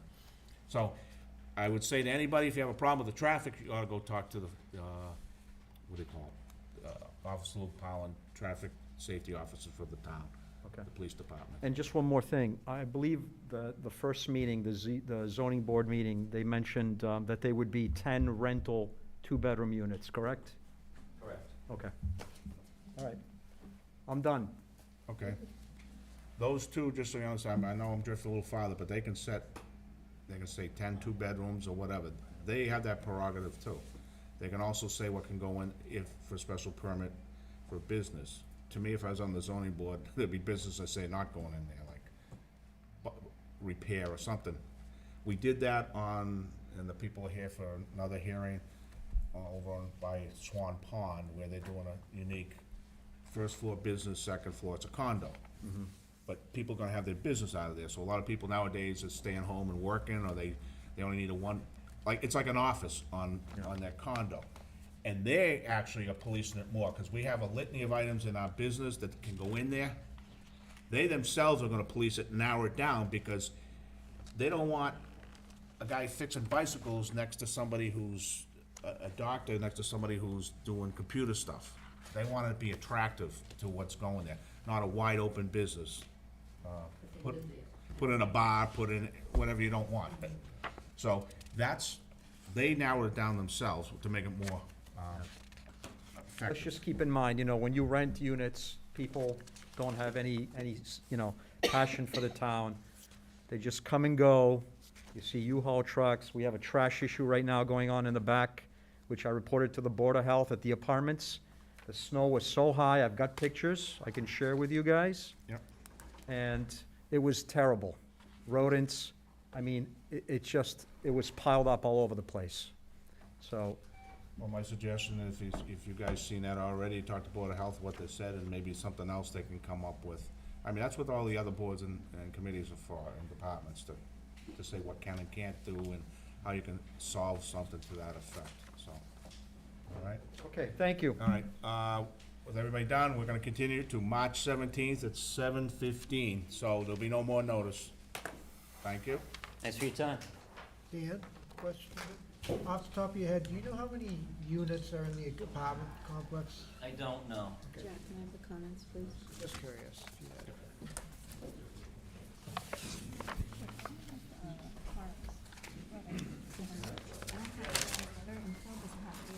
Okay. I just done 10 minutes. I will forward it to you. Okay, with the hour being after 7:18, we have a continued public hearing for Ironwood Solar, 55 South Street. Site plan continued, and we have two sets of comments. Okay, do you know if they changed at all? I don't. You'll All right, ask I'll- my boss. So, just so everybody understands, we're at that point, you guys had a few things to do, and I will pull them apart to see what we got. Probably not in the order that I'd like, but, all right, I'll do the first ones that came in, and then I'll read the next ones, because they're probably overs. Not gonna go through now and call out. Board of Health, at its January 18th meeting, voted unanimously that the board still had no specific concerns at the time. Well, I'm gonna vote that, but that's fine. Take it. Yeah, the water and sewer, January 26th, the boards have no comments at this time. I don't know why they say that, because time runs out. Carl, save yours. from Paul Barry, Deputy Fire Chief. This goes back to October. We haven't done it, we haven't opened this hearing since October, correct? That was the last substantive hearing we had, Okay. yes. Did you get this one, Chair? Really? The new one? Oh, Yeah. new one, We yeah. we had to Okay. talk to the fire department and get a land disturbance permit, and it took 4 months to get into the fire department, so here we are. Okay, so, I know there's a couple issues, the fire department hold that off, February 10th, from police department, they have no public safety concerns. Just watch out for the speeding traffic down South Street. And the blue and whites. Carl, like I said, I assume you're gonna do your most recent when we get there. Board of Health, voted unanimously, they have no comments or concerns, so that's the same one again. And, okay, down to the fire chiefs, deputy fire chiefs, 17th versus February 10th. I'll go to the most current, because I assume Paul has updated it, so. He did. Okay. February 17th today, and it says, "We do not find the proposed turnarounds at the end of the proposed roadway acceptable." That's not today's. It's on top of it, the comment on top of it. I got this I date hope- stamped today. Over here. Yeah, it's on the top. Oh, I'm sorry, the black, It's bold, yeah. okay, That's what we were responding to on Tuesday. all right, that part. All right, the applicant has worked directly with the fire department to address the turnaround and request for fire hydrant. The applicant has provided a revised sketch that appears to address our concerns. Once we review a yet-to-be submitted turning radius document that shows the proposed access roadworks as required, we'll advise the board. So, that's where we are now. And we have the same stuff you had before, maintain the year-round, able to support the fire trucks, a hydrant, want to propose roadway key lock boxes, all gates shall key the same, locks shall key the same, gates shall be able to secure or open when open, vegetation shall be monitored in the solar field, signage will be required per the site signage per 527 CMR 1. Plans submitted do not address the battery energy storage systems. In order to evaluate the facility, fire department needs additional information, location and layout of the rooms, which areas to be installed, information pertaining to structural housing, quantities and types of BESS units, manufacturer specs, ratings, listings, details on fire suppression, smoke detection, gas, and so on, and that would come under, which would be under your building permit process. So, what we have left here is a fire hydrant, and Deputy Chief says he'll be all set when you give him the revised plan that says this is what they're doing. I would agree with that. I wish he had written his letter slightly different, because what we came out of this morning was he was happy with everything, but still wanted to see the radii. And I would, it's up to the board, but I would submit that we could very simply condition that everything had to be accepted by him prior to endorsement. I mean, the changes are minor, and we've agreed to virtually everything.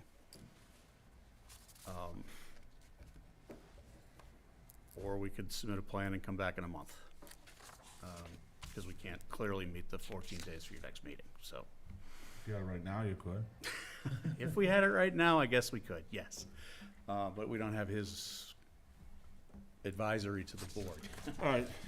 So I can go either way, but All we right. believe the I'll- changes are, Oops, basically what happened is, if you looked at the old plan, there was a hammerhead, which did meet the CMR, but as you're aware, Walpole doesn't like to go in reverse.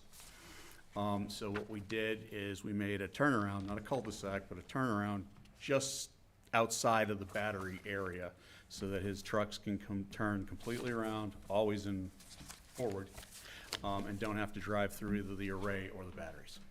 That's really the only change, and we added a fire hydrant about 500 feet up the driveway where he told us to, give or take. I skipped, I'm sorry, Carl, did you have comments? I did provide comments dated February 8th, Mr. Chair. fairly limited amount of comments. There have been meetings, a couple of meetings and whatnot, and things have been discussed. And the recent set of plans did address a good deal of the comments we had originally. As usual, there's always some typographical errors and whatnot, and supplemental information like electric trenches. I would actually ask, that one of our comments was about the overhead utility management detail, and that remained from our first review. You do not intend to clear any vegetation outside of your property, do you? No. Okay, so that's taken care of. There is a lingering comment about liability insurance, and actually in the package, Kate gave me some emails where the whole insurance thing was discussed, and I think it was misunderstood. The emails talked about excluding XCU coverage, and that's explosion, collapse, and underground coverage on the liability insurance. We don't want it excluded, we want it included, all right? That's standard on all, that's a town insurance requirement. I'm gonna give Attorney Mackey this, it's a blank form that we use for our insurance, so we can see what we want. And I'd like the insurance form adjusted, that's actually a requirement of the submission with the solar submission. I think the applicant agreed but comment 20 is about financial security. Originally, we wanted the financial security increase to include some items that weren't in there, and I believe you've agreed to that. Did. But I don't have a revised estimate with anything saying the new number. And then, actually, the new comments from number 35 on are really geared towards being possibly conditions of approval. One of them, there's some minor labeling on a drainage area, or a catchment area number, and then we still desire to see soil testing, and we could take that as a condition. There's also, we commented about there not being a professional land survey plan with the package. Applicant did not want to expend that effort now, so we've tried to craft in here a spot where that information can be submitted. Either that, or if it can't, we'll have to wait till he gets a survey plan. I also note that the submission now includes a A&R plan sketch, and given the board some options, if you want to provide a condition that allows them to submit an A&R on this site as part of the site plan approval, that would probably be convenient, because that would go with the gathering of the survey and providing a survey. And I also discussed, now they've noted a fairly decent amount of earth materials that need to be removed from the site, suggested possibly that you put some conditions on that. And then I've let them know that the decision has to be printed on the Mylar plans for endorsement. Okay.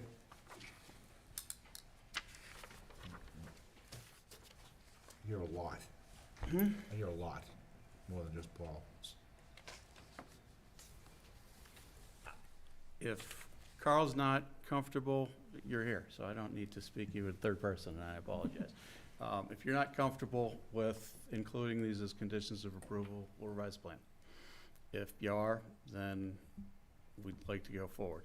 As far as the A&R goes, we are ultimately going to be submitting an A&R, but clearly Harwood Engineering is not willing to carve up its lot if for some reason this isn't approved. Yeah. And then, just so you know, it's all land court.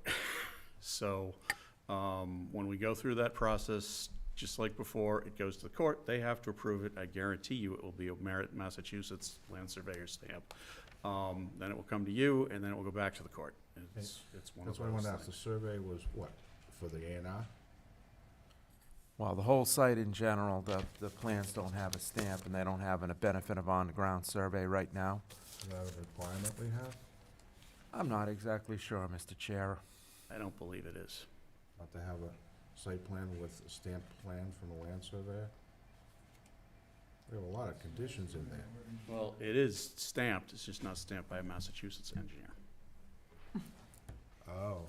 It's a Massachusetts engineer, there's no land surveyor stamp on anything here. And I think if you read what it says in the site plan, they talk about different disciplines, including landscape architect. I always get into that one with the Right. previous presenter. Mm-hmm. So, this would be the first time. Everyone I've seen, unless you can tell me different, I haven't seen anything in front of us that didn't have a stamp on it. I don't land survey. Do you think it would have to or not? Before I open my mouth, I'm gonna look in the book. As a part of the Before I full open site my mouth, plan, I'm gonna look in the book. submission requirements, number 12, existing and proposed topographical contours of the property taken at 2-foot intervals by a registered engineer or registered land surveyor. And we have that. The question that Carl is saying is he's not from Massachusetts. Yeah, So we met the black and white of the book. yeah. I stand corrected, so we do actually have that. Okay. Registered, but are you allowed to do the perimeter plan under a professional engineer? I don't think you are, it has to be a PLS or whatever you Right. call it. Yeah. Okay. But we're not changing anything. No, I know, but It's an existing land court lot, and those are the dimensions we've used. okay. Well, a few issues out there. One is the fire chief, the insurance we need. I know a lot of little conditions. As far as the insurance goes, if we can get it, we have no problem. But currently, our carrier is saying it's in the policy, we don't put anything on the declaration. So I will go back and ask, but currently, what you provided us isn't what's going to be given.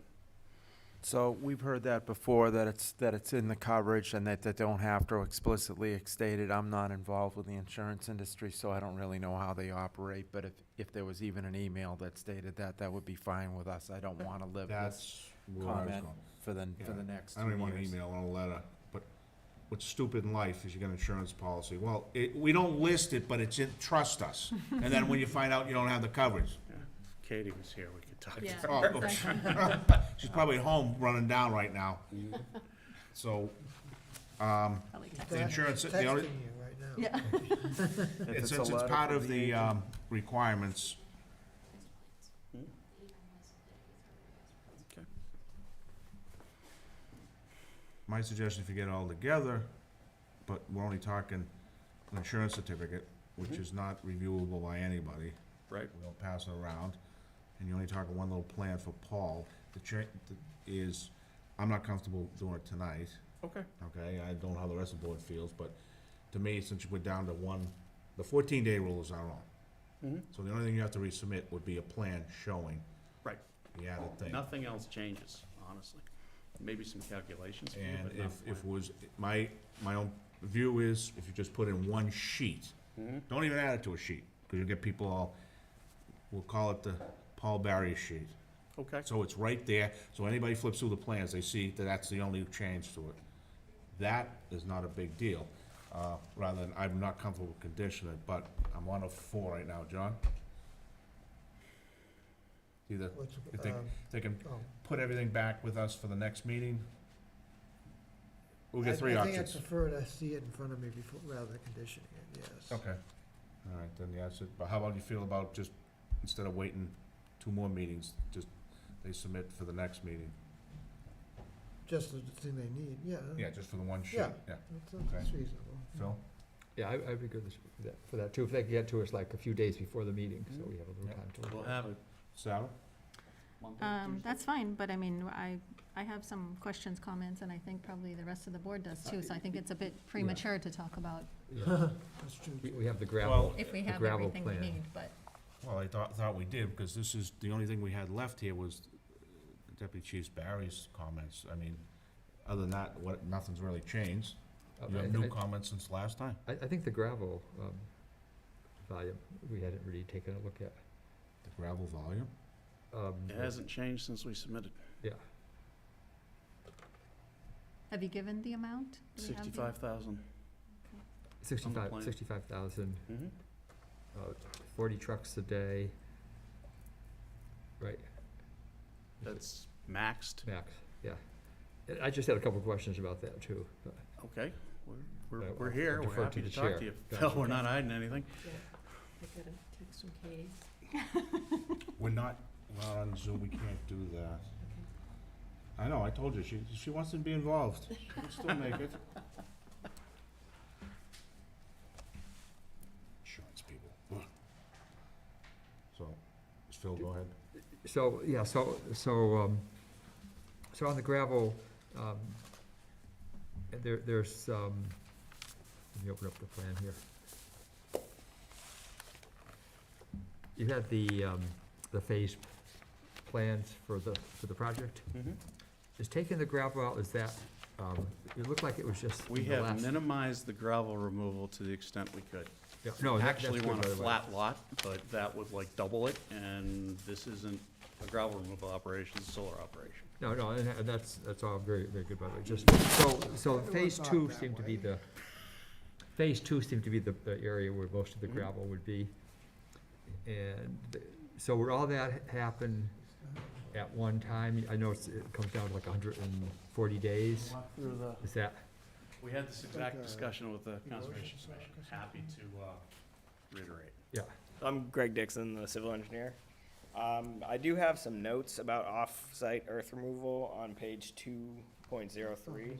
I think it covers kind of all the volumes as well as the truckloads you were just mentioning, and has some stuff about Yep. street sweeping and information like that. So I'd refer you to that on that aspect. We developed a phasing plan with Landis and the Conservation Commission, which I think you were just discussing. And sort of the first phase is shown in green, and that's sort of developing the entrance to the project site and kind of the installation of a lot of the stormwater in the front portion. And then, as you were mentioning, phase two is the bulk of the gravel removal. And so that, I do expect that to be a little bit longer of a time frame. And so we did discuss with Landis that there would be separate erosion prevention and sediment controls around that while that happened. And kind of those two phases would kind of be the first step. And then the two back portions, which don't have as much grading, it's more of just removal of the existing, some of the vegetation on those lots. And then the fifth step would be the installation of the array itself.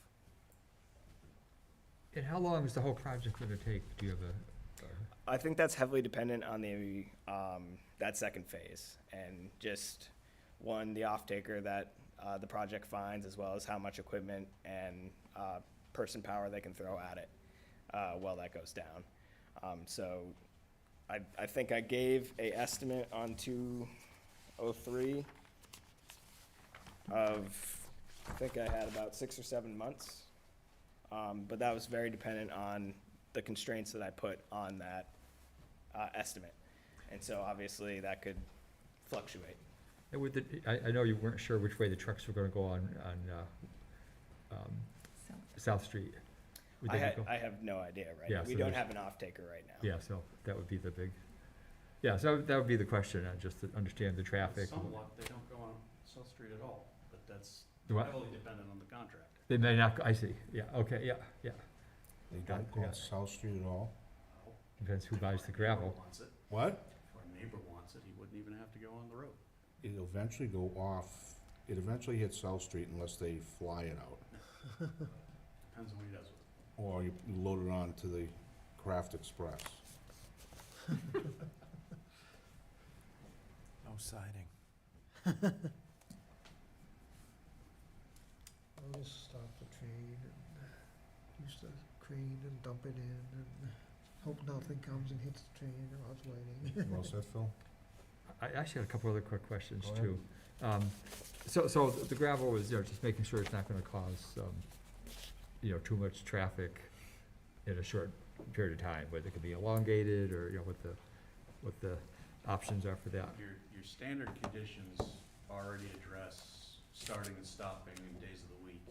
Yeah, I think Abide by. this was planned for 9 hours a day, I think I saw once, but it may not be for 9 hours then.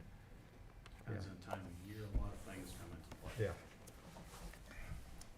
And then there was so the fire department's good with the way the access road is, just gravel and not Yes. paved, all that got Paul cleared up. specifically The- brought to note that he removed his requirement for paving. Okay, He yeah. needs to make sure it's can support his trucks, which we will do. And the secondary road being grass, that was good too, they were good on that. There was a lighting plan that we got at some point, I didn't understand what the lighting plan was. I didn't know So the proposal is just to have like a motion activated light right at the gate, and that is it. And that'll be down shielded. I really don't expect it to radiate at all besides kind of just right at the gate. Okay, so we've gotten a plan at one point that may not really be pertinent, and it sounds like, I'm not sure what that was. It's not a lit field like when Yeah, I'm on poles, so yeah. there's no, Yeah, really. the plan we got at some point was this one.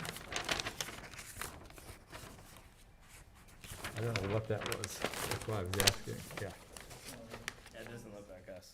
What? That's not ours. Not yours, yeah, although it says, well, it's written on Rapunzel Solar, that's what I'm trying to, but not, well, it's handwritten, maybe it got put in the wrong thing, don't worry about it. I did Okay. see one oddball at one time, yeah. Yeah. I haven't personally created a What? lighting. I have not created a lighting. Okay, then forget about it, yep.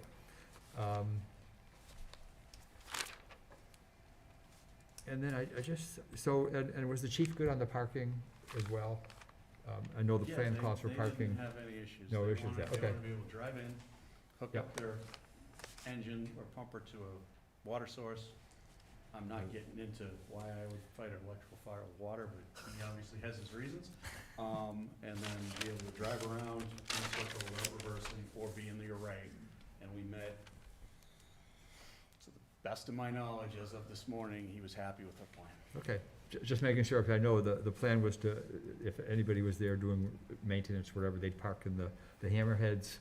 You don't expect very many people ever to be there, but just making sure that wasn't gonna cause a problem with the turnaround, so, but if you're gonna do a turnaround, I guess that goes away altogether. Shouldn't be anybody parked out there either. Yeah, it sounded like it might be once a month or twice a month, somebody might come for, And they would have places to couple. pull off, and they wouldn't wanna park in the turnaround. It's kind of away from stuff, yeah, okay. so they have other places to Um, park. But I think everything else has been answered, so the big one was, maybe just gonna think a little bit about the earth removal, the gravel removal. And that also is gonna end up getting discussed in the construction management plan when we get to that point with the building department, because that's just standard procedure. Okay, thank you. Okay, Sarah? Okay, for the cover sheet, can you add, according to the bylaw, things like, site plan, the nature of the project, legal description? It calls for the locus plan at 1 inch equals 200, zoning, things like that. The locus plan is 1 inch equals 200. Oh, okay. Well, there you go, okay. What was the other ones? I'm sorry. The nature of the project, so it's a, solar, and that it's, the plan set is for site plan. The owner applicant name, zoning, it's all, in the section 13.8.A.1 of We the actually bylaw. think it's in a bunch of different places, Sarah. We'll make it broader, because if you look at the bottom of it, it says, Owner applicant, yep, yeah. Mhm. But we'll make sure everything's there. okay. And then add that it's water resource protection area 3. That could be on the front as well.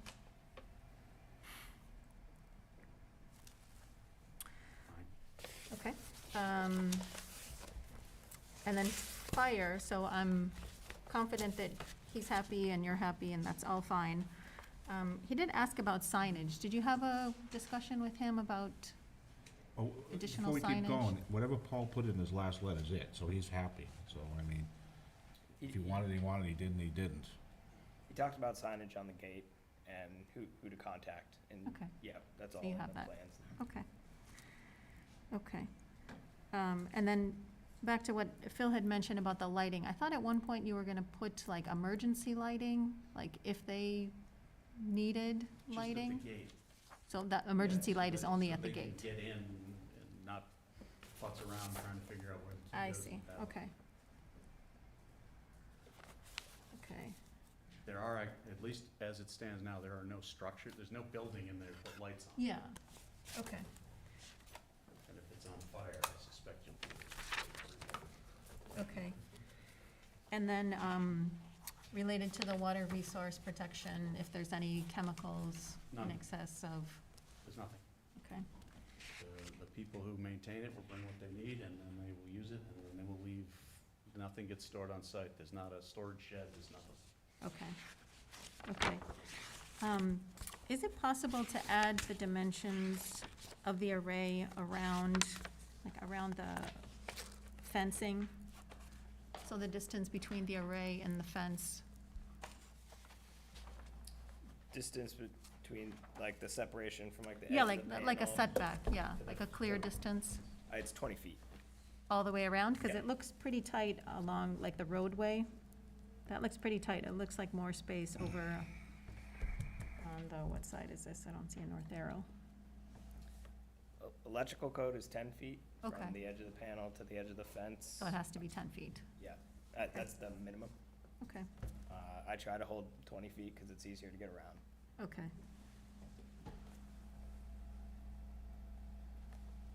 Okay.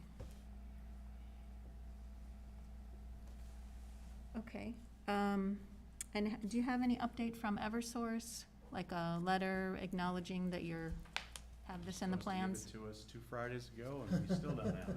Okay. We're in So I the don't know if we want to process. put a condition, I mean, that's officially, it should be included, but Well, it's not a requirement of ours.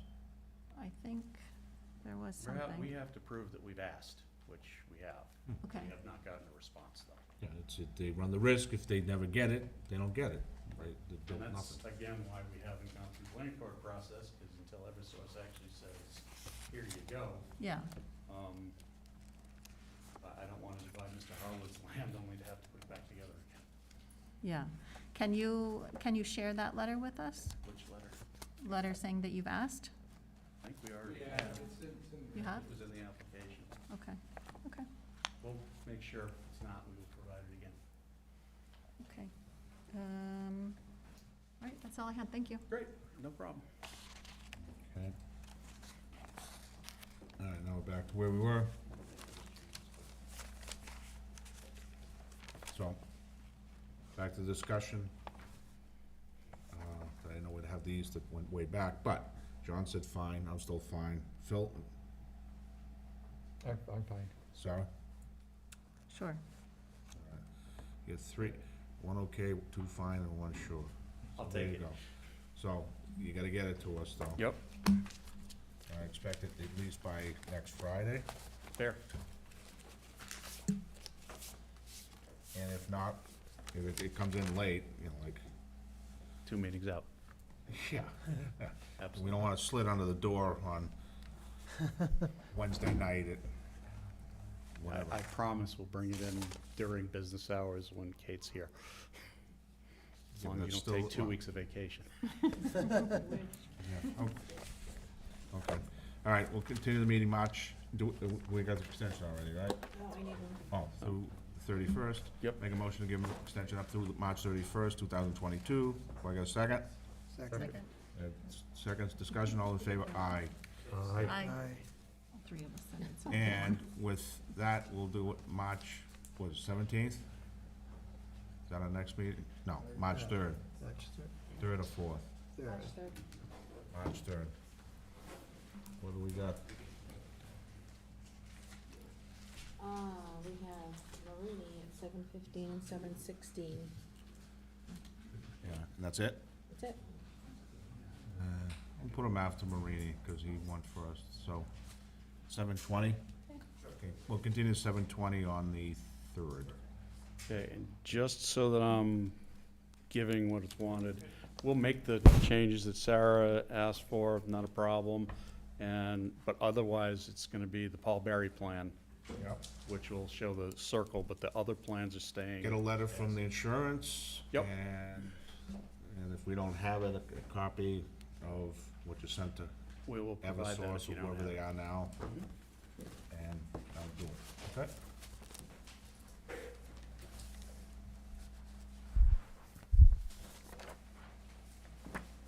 Thank you very much. Yes. All right.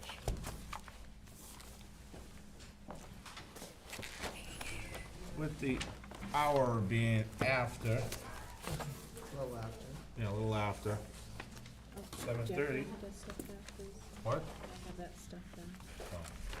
Make sure it's all the same. Yep. No. No.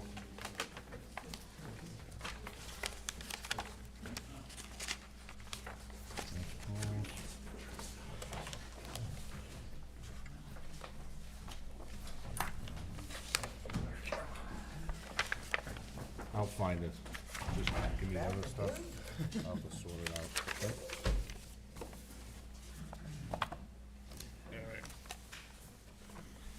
All right.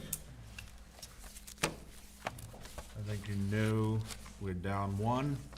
Site plan is only simple majority. Special permit is supermajority 4041. Yes, and I have conferred with my client. We hope that Ms. Beatty uses the Mullen Rule, but are taking the chance that she does not. But we would like to present tonight. Honestly, I think the project is of such a nature, it's either gonna be unanimous one way or another, not overly contentious. So we are proceeding at risk. Okay. Just so you understand it, okay. And I gotta read it now. Notice hereby given, February 17th, 2022, main meeting room for a site plan 2111. And, I'm sorry, I wanna make sure. Yep. I Public think that's hearing. The site plan application 2111, located 2220 Boston Turnpike, Route 1, Walpole, Assessors Map 5433, 5434, 5435, parcel 65, 202, and 180 zoning district highway, Walpole Resource Protection Area 3. The applicant is seeking site plan under section 13 of the zoning bylaws to construct 8,200 square foot corporate headquarters with a residential waterproofing company, including a 3,000 thereabouts square foot general office and 5,100 thereabouts bay storage for the trucks and for dry X. Okay, with that being said, as we always do, as a matter of course, as they run together because they are connected at the hip. And I'll read the next one. At February 17th at 7:31, the main meeting room, application from Paragon Investments LLC with respect to case 2112, property at 2220 Boston Providence Highway, Assessors Map 54, parcels 34, 33, 35, District Highway, Business, Local Area Resource District 3. The applicant seeking special permit under section 12(3)(c)(4) of the town zoning bylaws to allow non-residential use that will render impervious more than 15 or 2,500 square feet, but not more than the impervious coverage permitted under the underlying district, as shown under dry X corporate headquarters. With that being said, we run them together, just so if anybody's questioning, if they're kept up, we're only dealing, certain parts of your project are not within Area 3. And that's why they're not all listed, is that correct? I think the whole project is in within Area 3, and we listed everything. All right, I'll say it, I'll do the, I thought. And let me, Yep. Assessors Map 5433, 5434, Yep. 5435, Mhm. parcel 65, parcel 202, and parcel 189. Now, when I'm reading for the special permit, says Assessors Map Plat 54, parcels 33, 34, and 35. That is the entire site. What's the entire, well then What what? is parcel 65? I honestly have no idea, That's and I not apologize for the typo. this project. They don't exist. What about 202 and 189? Same, unless it's known by that on something else. It's 3 parcels, and those 3 that are the assessor's plats are the entire parcel, or entire lot. Okay, well, Katie's the clerk who typed this up, she must have done it. She's gonna be buzzing me in a second. All right, that being said, seems like we only have everybody who wants it here, so I don't have to explain the procedure. So would you open it, Mr. Mackey? Present it? Phil Mackey, Mackey and Mackey, 1256 Washington Street, Norwood, Massachusetts. It's counsel for on behalf of the applicant, Dry-X. With me, I have the Lenarts, the principals of Dry-X. I have Steve Cabral, the engineer, Michael Whitney from my office, and I am really sorry, but I totally forgot your name. Jason. Also with Dry X. So that's who we have here tonight. I will hand you 2 books, because we have 2 matters. I would like, with your permission, Mr. Chairman, just to run through the requirements of site plan approval and the request of special permit under section 12, and then I will turn it over to Steve Cabral. I'm gonna do these one at a time, because otherwise I will totally mess this up. And again, I presume with your approval, I hope, I am not gonna read both of these books to you. I'm gonna summarize the 2. And did I give you one, Phil? I don't wanna cheat you out here. As they're 2 different items, even though we're running together, the first part of the second book is literally the same as the first part of the first book, so I'm not going to do that twice as well. So what we have is 3 parcels, 1 lot, off of Route 1.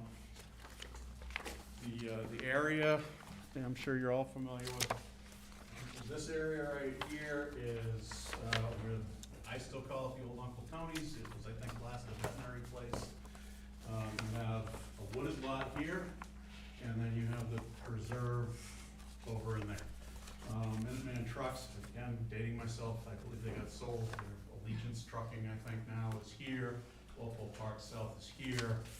You got the stadium down that way, and you got the auto mile up the road. So it's kind of the area. As discussed before, the entire site is within the highway business and area 3 of the watershed. And what we're proposing to do is construct an 8,200 square foot corporate headquarters for the Dry X Residential Basement Waterproofing Company. We've discussed that before, and you may remember they are the current occupants of the West End development, and this is where they're moving to. Actually, I have to move here before we can do the other.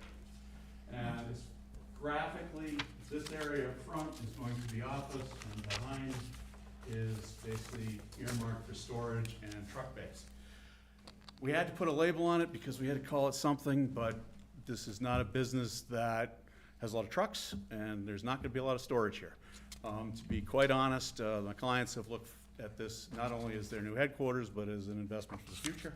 And if they move again and sell it, we felt it would be more marketable in this configuration. It may or may not be, but that was a decision. So that's how we've labeled it, but their primary focus is really up here. And I bring this up because when we get to the when we get to the watershed, first question I'm sure you're gonna ask is what's for hazardous, and the answer is nothing. And I'll go into that in a little bit, but I just wanted to bring that up front. As far as the site plan criteria themselves go, the first one is obviously we have to submit everything in section 13. We believe we have, and certainly if something is needs to be substituted or elaborated on or supplemented, we're happy to give the board whatever it is, or is required by the book. But we're pretty sure we figured that out. The second criteria, I gotta make sure I have the right book, is that it needs to be consistent with the surrounding area as far as height, mass, setbacks, traditional building materials, et cetera.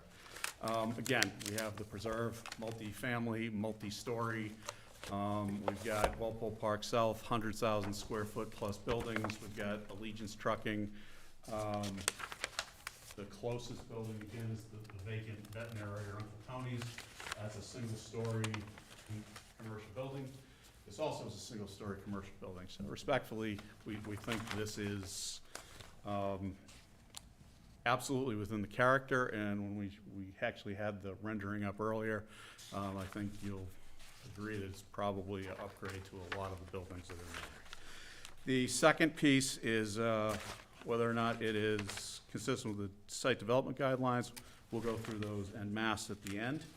The third question or criteria is consistency with landscaping, buffering, et cetera, and we submit per the plans submitted that we do comply with all of the landscaping. If you see, there's a lot of green area, There is no residential buffer needed, so we don't buffer a residential district. So we believe that everything there complies. As far as consistency with the master plan and open space and recreation plan, we are not aware of any provisions in them, in any of those documents that would impact this lot. And though it's not really addressed as those three criteria, this is a highway business district, this is a highway business allowed use, so we would submit that we're in line with what the town has for a plan for here. The next piece is protection of important site features, natural and man-made. We would submit there are no man-made features here of any significance. It is, however, in the Area 3, which, again, we'll discuss at length when we go through the site plan, the special permit.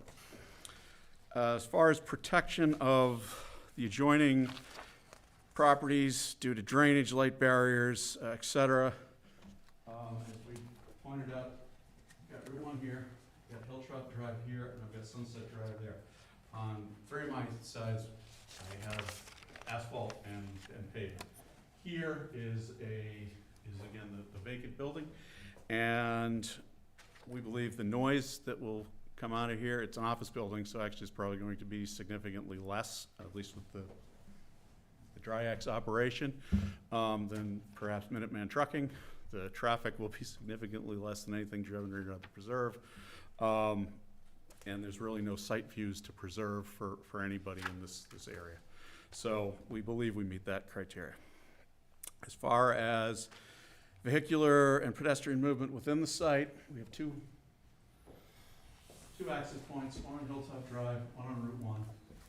As you're aware, Route 1 is a divided highway at this point, so it's only northbound traffic that, at least as far as shown right now, can enter in. There is a way to get out here, and we anticipate, should these bays be used, that they can come in over here. That separates your loading and unloading from the parking. We think it's designed well. Steve is going to mention, we've been talking with Mass DOT, and they are giving us some options up here because they're not happy with this as is, so this will change. Mainly this turning radius, and I'll let him get into the more technical details. But the plan is submitted, and that's what we're showing. So we will be updating the plan per that, and once Mass DOT makes up our mind for us, we'll tell you what we're doing. As far as adequacy of parking and loading spaces, per the zoning code, 17 spaces required and 17 spaces are provided. So we meet that. There's, again, the ability to park inside of the building. They are big open bays, but we're not counting that as parking right now. Again, it's more of a placeholder than a requirement. But the building itself does meet the parking requirements, and in hearkening back to my last presentation for West End, Dry-X isn't a customer foot traffic or vehicle traffic oriented business. So it's really gonna be the office staff. Their technicians will come in, park, go off to their jobs and maybe not be seen all day. And some of their employees don't even show up at the site, they go directly to the job site. So we believe that the 17 as required by the zoning is more than ample for what's required to actually make this site function. As far as consistency with all dimensional regulations, we have a zoning table both on there, and we submitted one in the memorandum. We believe it conforms with everything. The only piece that we require relief from is impervious coverage. The highway business allows you 90. We're in Area 3. That knocks it down to 15.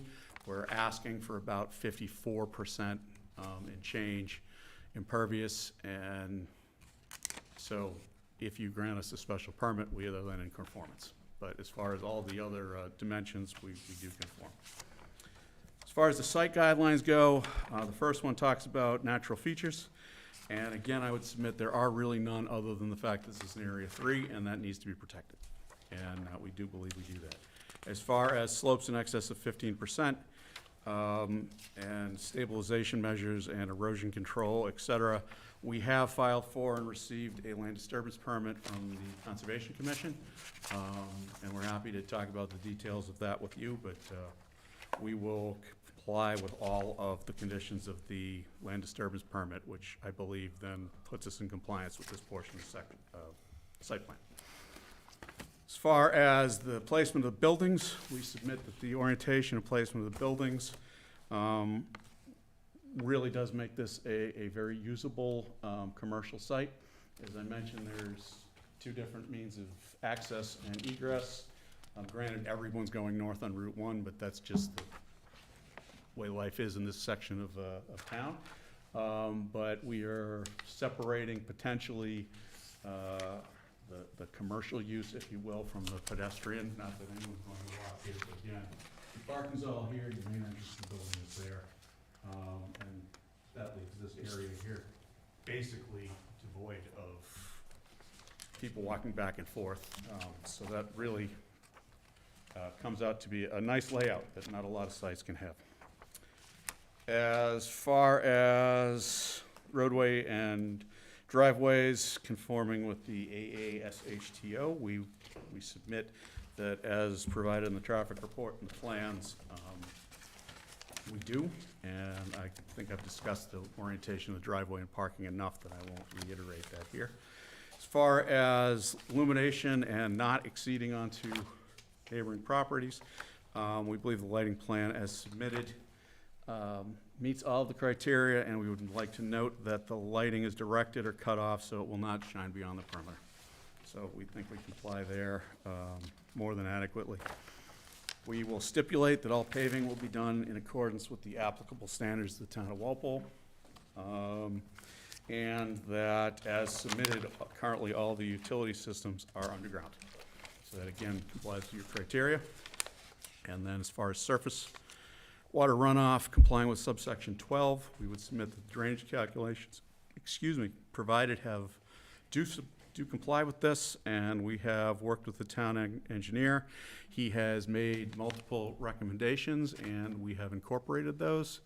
But again, as this is the first hearing, we're presenting and talking about the first set of plans. The next set of plans, you'll see most, if not all, of Carl's comments have been incorporated.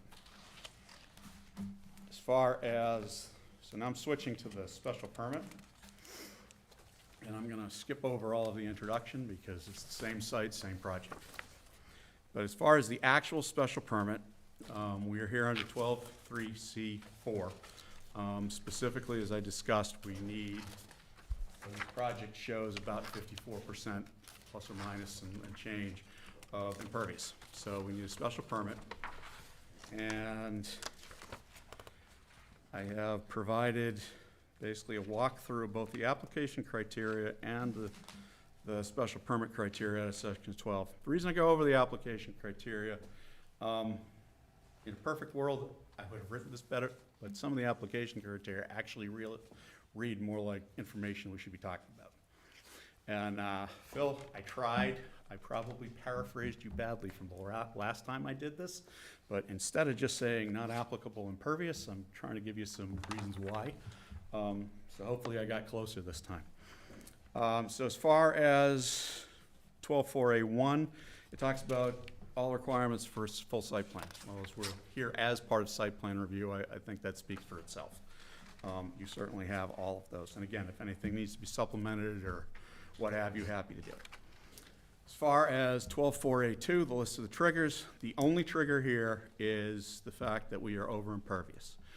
As I've discussed before briefly, Dry-X is not in the business of storing materials on site. They don't use hazardous materials, and certainly nothing in greater than household quantities. And I say that because it is an office, so you're gonna have printer, you're gonna have printer toner, and if you look at the parade of horribles, everybody has some, but it will be less than household quantities. It's allowed and it doesn't trigger anything under this. Certainly, if anything changes, I would submit at that point, they actually would have to submit to the zoning board for a special permit because it wouldn't be in conjunction with site plan. But if the Board of Health or whoever determines that for some reason things have changed, we would submit for the appropriate special permit. But in front of you right now, we're not expecting any, we don't have any, and there's no intention by this team right now to submit now or in the future for hazardous materials. We don't want to deal with it, and quite frankly, the property's more valuable clean. So that's what we would like to, that's where we stand on that. So when we get to section 124A3, it talks about a list of chemicals, pesticides, fuels greater than hazardous, normal household quantities. And this is where I took a cue from our last discussion, Phil. Normally, I would just say it's not applicable as it only requires impervious surface, but I am eliminating on that and extrapolating and actually saying, because we had this discussion, we have no expectations that there are quantities of chemical or hazardous materials greater than household quantities. And that's why we don't think it's applicable. As far as the measures to control storage containers, facilities from vandalism, corrosion, leakage, or spills, again, Drax doesn't store any significant amount of materials or anything that really leaks. So we have no expectation that any of the materials listed here in the Parade of Horribles will be on site. That said, anything that is stored on site, because it is a business, so something will be there, even in minute qualities, it all is inside the building. It's locked up and inaccessible from the outside. As far as 124A5 goes, potential toxic or hazardous wastes, again, we would submit that it's not applicable as there is no expectation that there are any hazardous waste generated on site, other than, again, those normally associated with an office use, which is allowed under our bylaw. And it's, we all have shoved used printer cartridges back in the return envelope to Hewlett-Packard or Staples or whatever. So when I say hazardous materials, I mean that, not like 25 gallons of some weird chemical. Again, as we don't have any of these facilities, because I'm keeping saying the same thing, so I'm going to just run over the actual criteria, and basically it all comes down to the same thing. We don't have a plan showing where there are storage facilities for toxic or hazardous materials because we don't have any. We don't have a spill profile because we don't have any facilities designed to hold liquids, and we don't intend on storing them there. Slightly different, we can just stipulate right now that we will never generate more than 15,000 gallons of industrial waste, and therefore that criteria is not applicable. Likewise, we can stipulate that there will never be underground storage of toxic or hazardous materials. So we don't need to provide, or shouldn't need to provide, a system design or installation. As far as the stormwater policy goes, this will be Steve's bailiwick a little bit. We've designed a very, I think, efficient stormwater system. It will keep the water on site. It will put it back into the ground, which is what we want for the aquifer. It will treat it properly, and Steve has provided, and I don't know that you have it, but it's both Exhibit A of that, and I will give you another stamp this time by Steve. He's provided a certification that the underlying groundwater will not be harmed, which is the very last of the conditions for the application. I did skip over one as far as phasing of earth removal and replacement. This is not an earth removal project.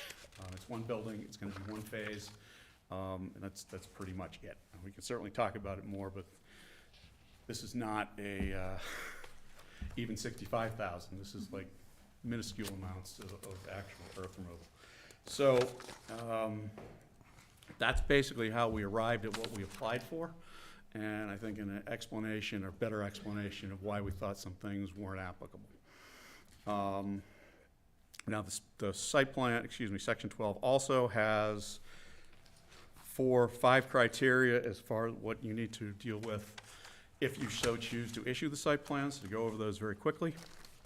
The first is proper and reasonable surface drainage of the land should be provided during and after construction.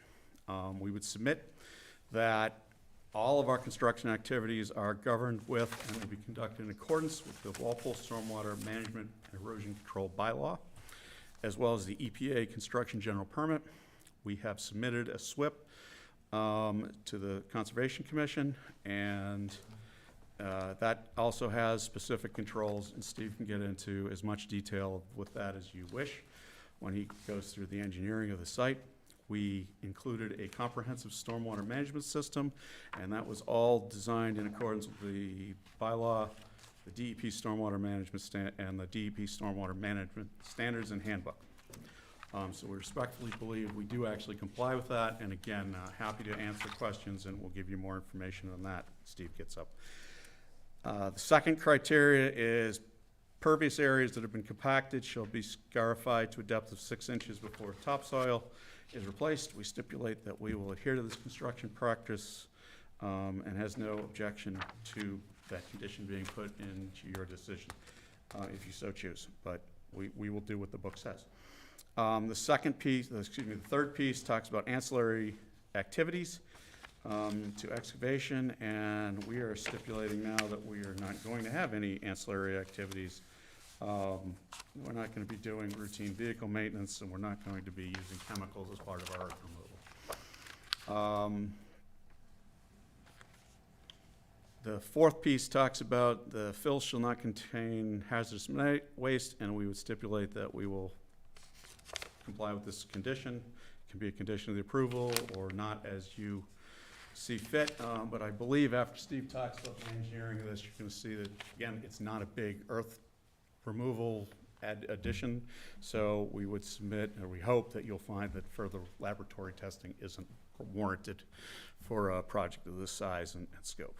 And then last but not least, it talks about inventories of hazardous materials in excess of household quantities, and as we are not having any of those, and I think it would actually cloud the decision if for some reason at the very end they ask to submit inventories of these things, when we want it very clear that the special permit we're asking for, and I hope that you grant, does not include that whatsoever.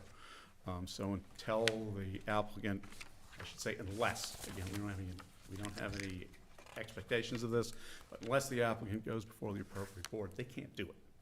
And I think that should just be as clear as possible. So that was a lot of talking to get through special permit and site plan approval, and I think that encompassed about 5 sections of the bylaw, but we got there from here.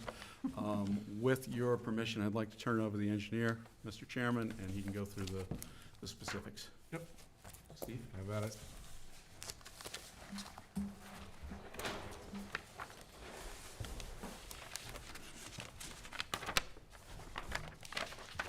Hello, I'm Steve Cabral with Crossman Engineering, 3 Commonwealth Ave, North Attleboro.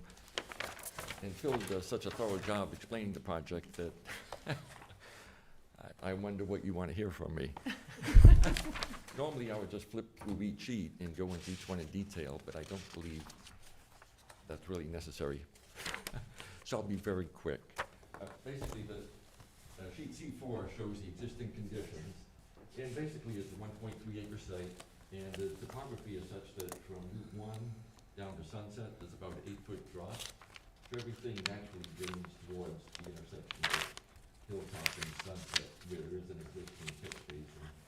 Now, of course, we know Route 1 is a state highway, but Hilltop and Sunset are private roadways. When it comes to utilities, there is a public water in Route 1. There's a water line in Hilltop, but it appears that the line in Hilltop is private. If the town confirms that the line in Hilltop and Sunset's public, then we'll be tying into that, otherwise we'll be tying into the one in Route 1. There is no public sewer in this section of Route 1, Hilltop and Sunset.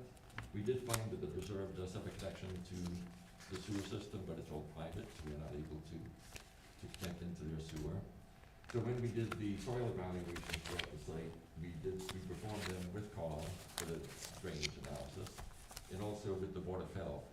And we did find that the soils are very good. We have good sandy soils, and the water table was approximately 10 feet deep. So similar to the the western site, the soils here were perfect for development.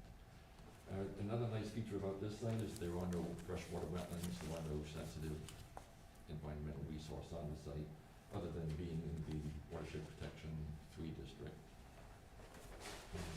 What else?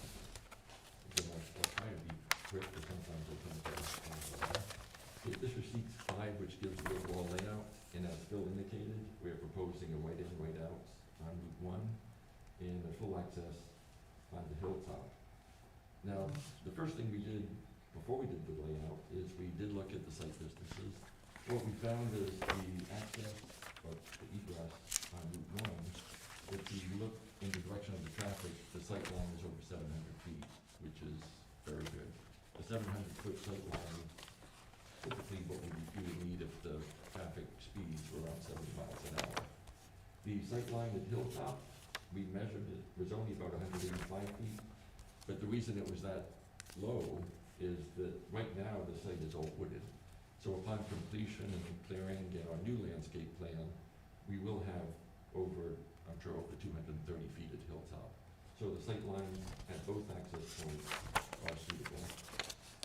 We also did a traffic count back in August of 2020.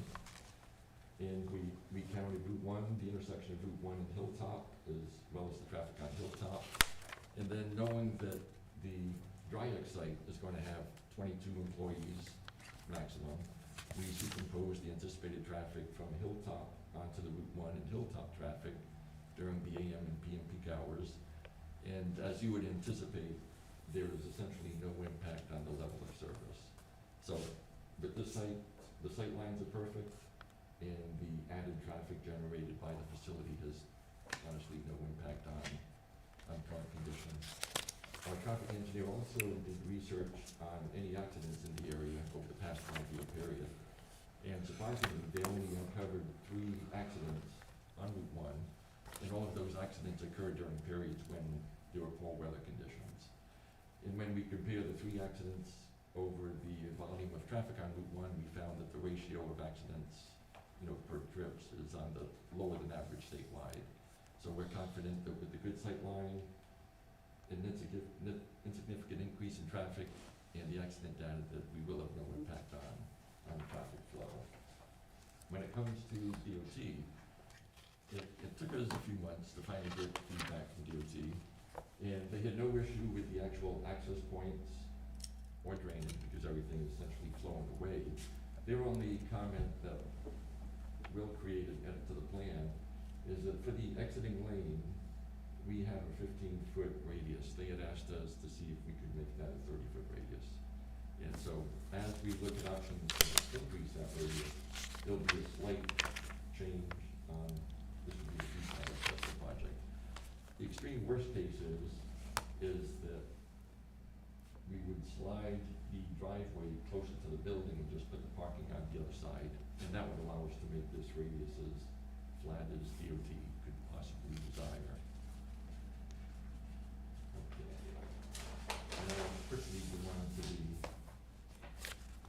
the drainage. Again, because everything drains toward sunset, the natural location for our stormwater infiltration system was along Sunset. And as I stated, the soils were perfect for infiltration. So as we designed the drainage system, we did find that the adjacent developed property, which is abandoned now, actually, a good portion of their land actually drains on our site. And so we had to accommodate not only the impervious from Dryack, but also recognize the fact that some of their impervious is coming onto the site. When we completed the analysis, what we were able to design, again, we oversized it because we are in the Watershed Protection District 3, which has a concern for maintaining groundwater recharge. We've designed the site so that we collect our parking lot, the rooftop, and a portion of the abutter, and for all storms from, say, the 1-inch rainfall up to the 25-year storm event, everything will be contained and infiltrated on site. Only during storms greater than the 25-year, say the 100-year storm event, is there going to be any overflow into the existing drainage system. But that overflow is going to be no greater than the existing flow that exits the site today. And if we were to look at the actual volume, as I said, from wall storms, from the 1 inch to the 25, we're infiltrating 100% of the runoff. For the 100-year storm event, even though there's a slight overflow during the peak of the storm, we're actually decreasing the runoff volume exiting the site by over 70%. So there's certainly going to be a significant benefit when it comes to recharge.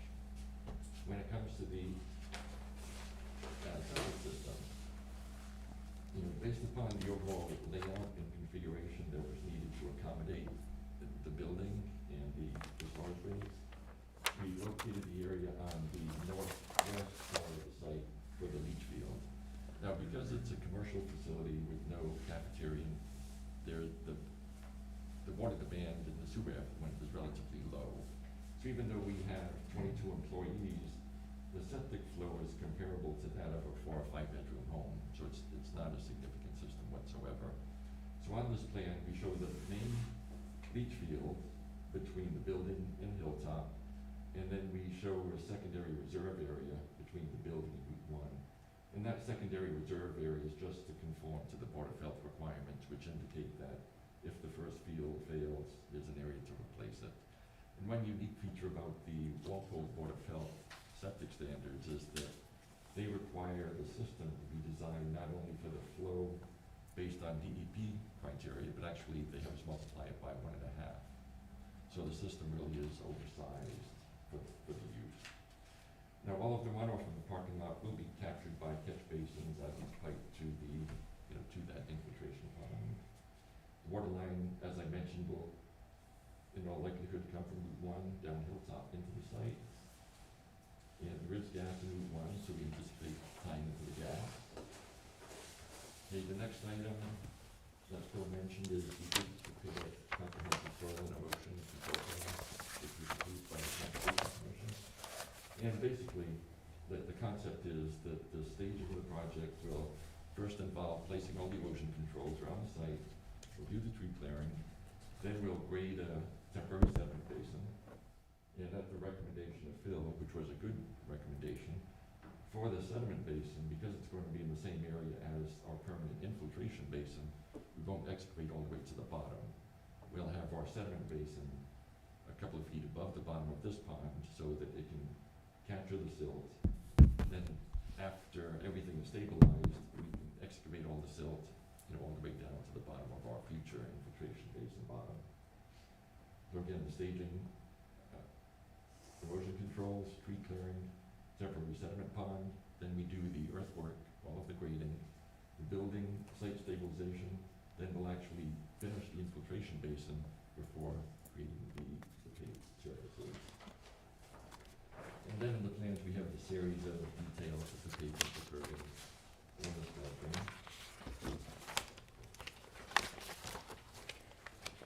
I'll just jump over. Then we also prepared the site lighting plan. And as Phil stated earlier, it's all about staff compliant, and it's designed so that there's no better for handle on to the abutters. And it's mainly required for that to make sure that there's adequate site lighting for the employees, and if there are any visitors into the site. And then we also provided our landscape architect an overall landscaping plan for the entire site. So there's a mixture of street trees, evergreens, one reason we added a row of evergreens between the parking lot and Sunset is that even though the entire area is zoned highway business watershed protection 3, we do recognize that there are some residences in this area, so we wanted to create a screen so that in dusk, when lights are on, if someone's driving around, the evergreens will help to block the lights. And another reason is we want to make sure that during the snow removal, the snow isn't dumped into the pond, so we feel that those evergreens are going to help.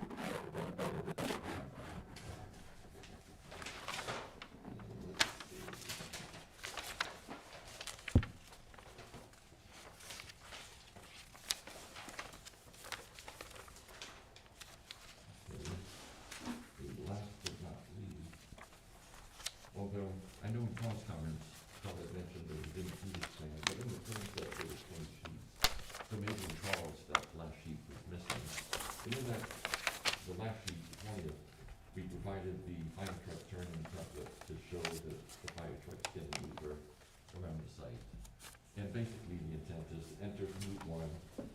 flow counterclockwise and then exit via Hilltop. And we've also identified areas of snow stockpiling along the perimeter of all the parking areas.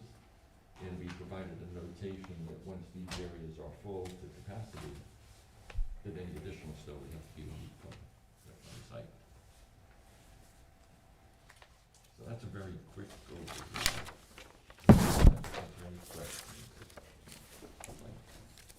And I'll read the comments, and there we go. I have in front of me land disturbance permit, 2022-3, hearing closed on January 26th. So, said you had, you're all set there. Board of Health, at its February 1st meeting, voted unanimously, they'd like to request a list of type of chemicals be stored on the site, as well as work would be done on the premises, vehicle repairs to equipment, in the event the occupant is storing, transporting, or handling hazardous materials more than 50 gallons or 25 dry weight. They must register with the Board of Health.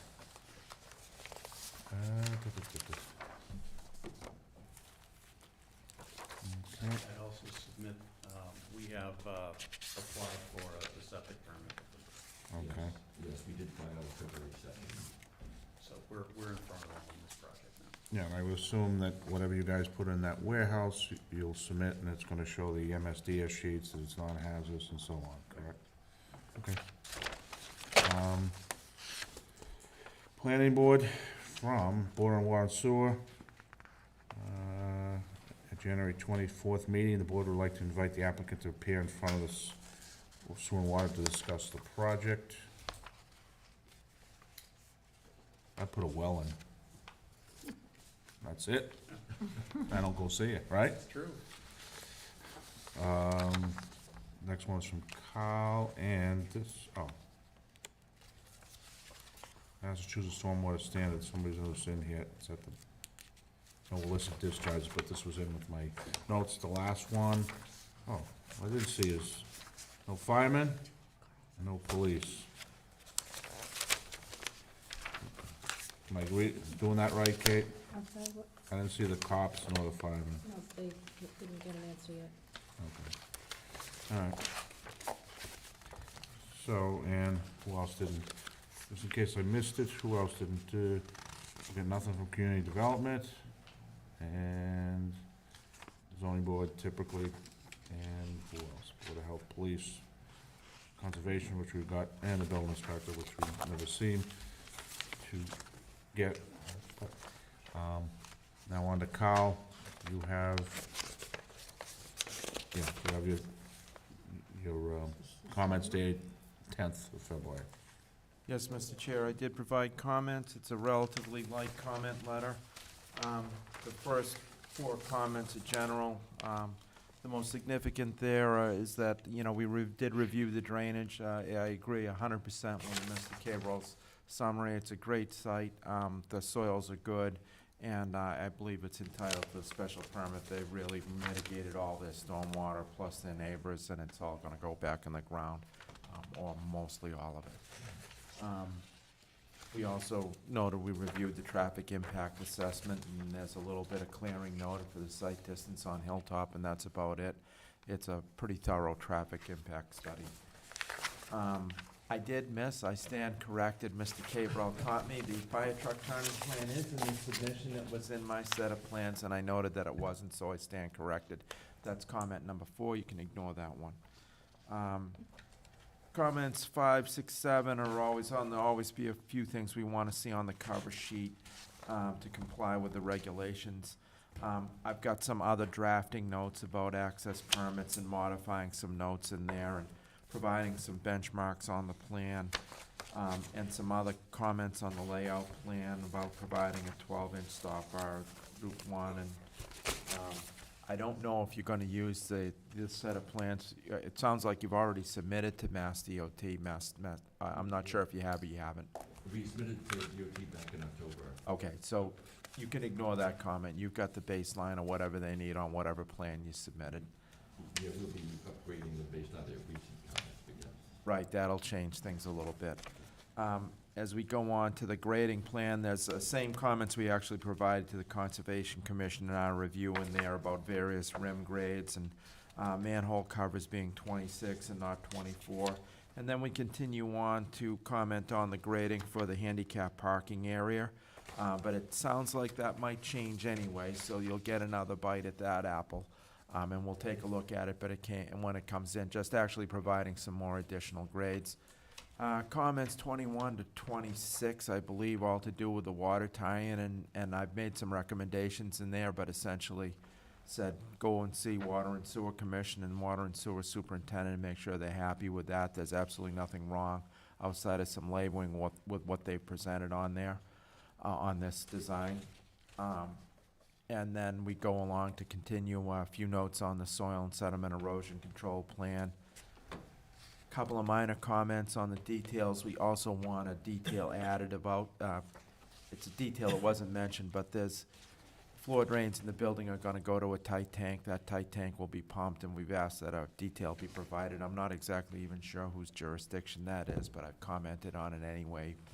And then, actually a comment on the floor plan about accommodating the fire service and riser and sprinkler connection and whatnot.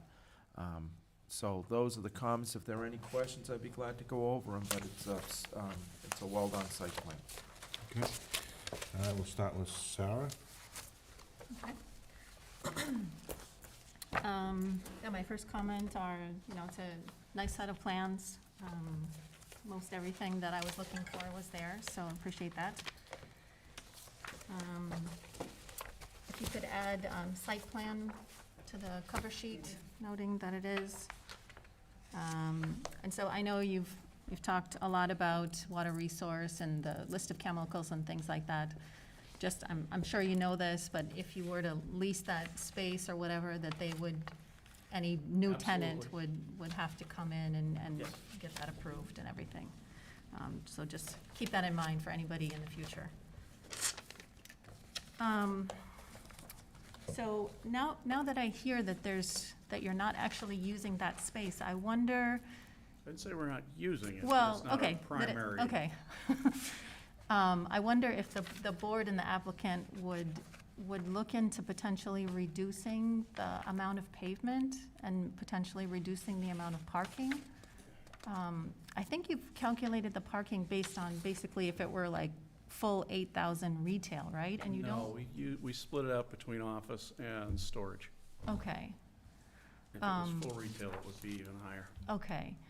Is there any room to reduce some of it around, maybe the turning? Do you need all that pavement? I suspect Yeah, when we hear from the fire, the Yeah. answer is gonna be yes. okay, But I will commit to, once we do hear from Paul, to Okay. taking a look, and if we can cut something out, it benefits everybody, so we're not against it, but, yeah. he I mean, likes obviously, his- there's nowhere to park on Route 1. We don't want to get into that situation, but at the same time, if we don't have to have a bunch of empty pavement, it's not good for anybody. Yeah, I will say one of the reasons we have this open area of pavement is just to allow trucks to actually go in. Yeah, And out. And I will just say, well, first of all, we will take another close look at that. okay, But just to let you know, when we first began the project, we actually had an underground infiltration system and pavement going almost all the way to Sunset.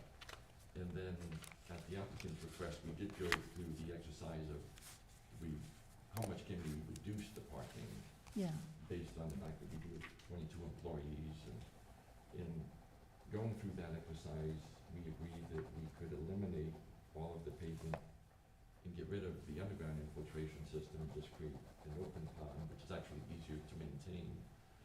So we did go through one step, a significant reduction, but if working with the fire department, there's a way of getting it to work, we certainly will.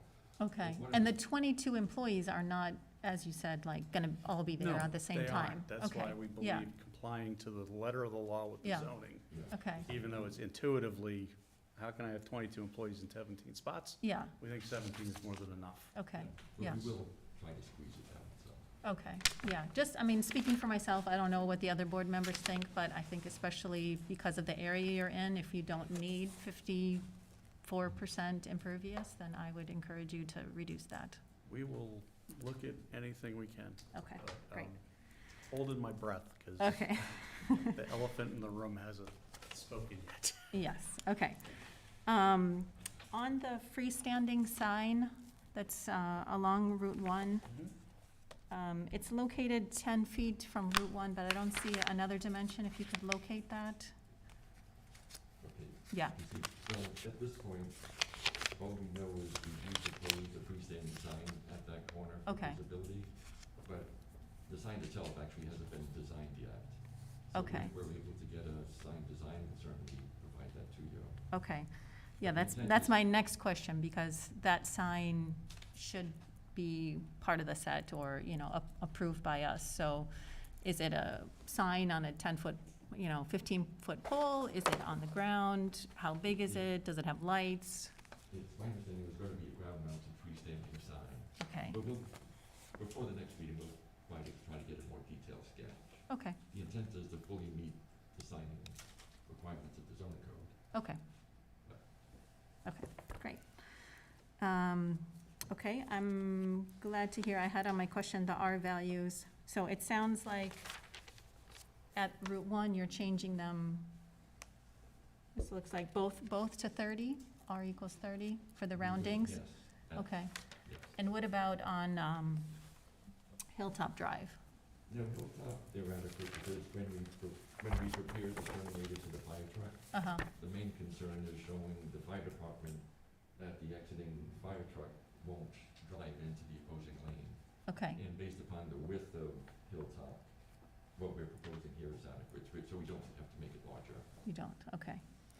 Okay, okay, and that was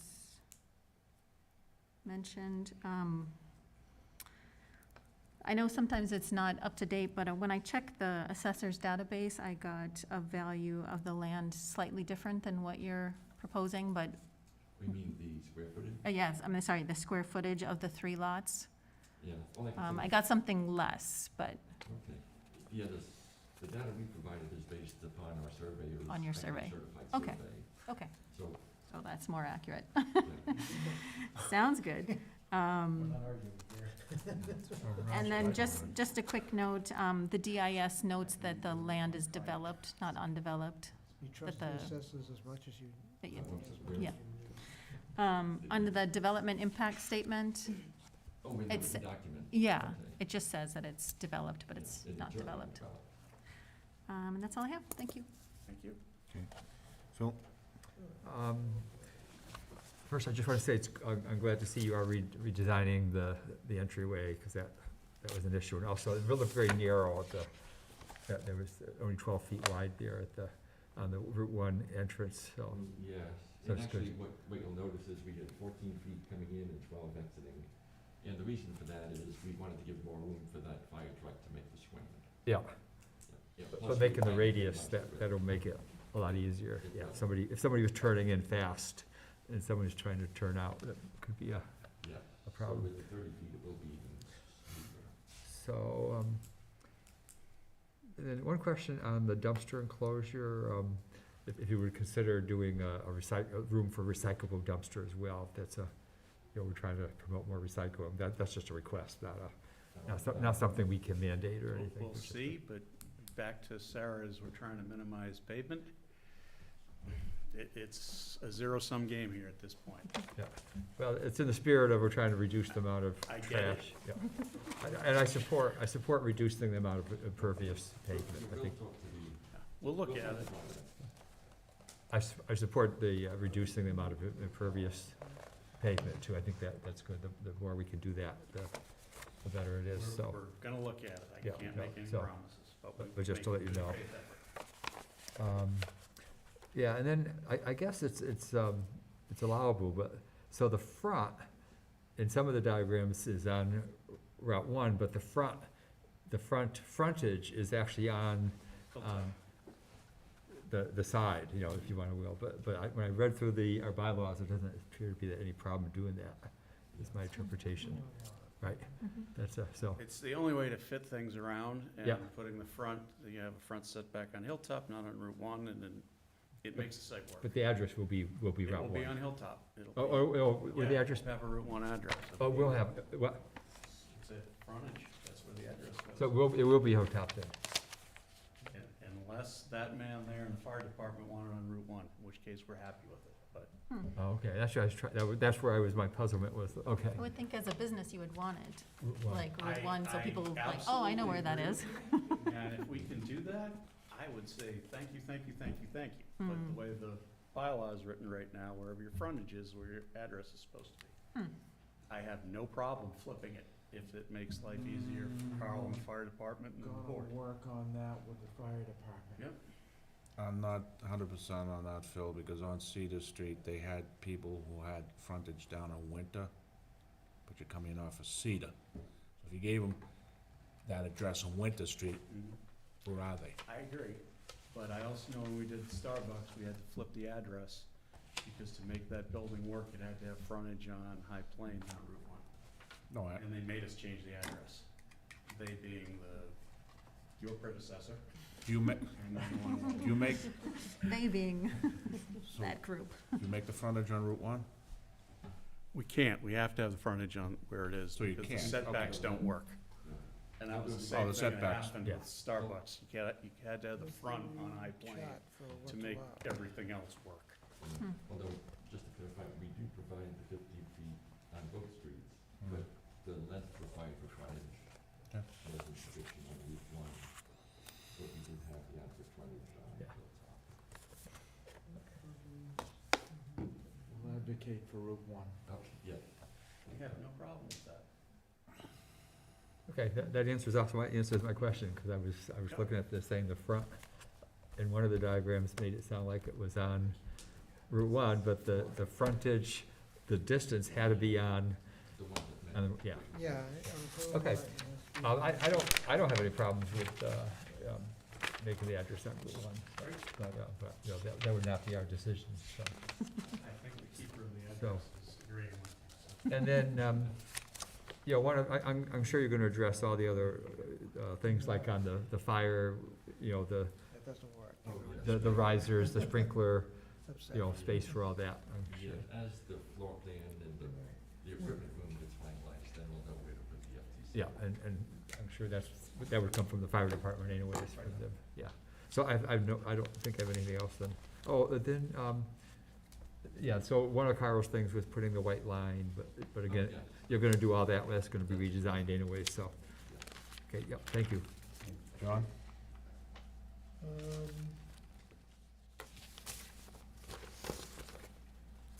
I have a question, there seems to be a conflict potentially between the snow storage on the, which way, south front of the lot with the line of trees. Seems to be in the same location.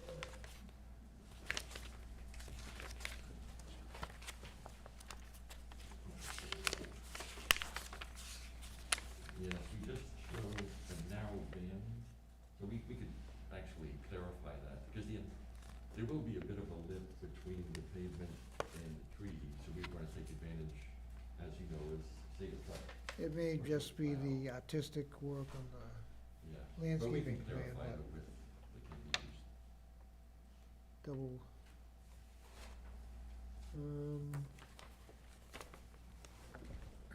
The mezzanine level, can someone explain that little, It's my understanding that inside the area where there'll be truck bays, there'll only be an elevated portion that's open for storage.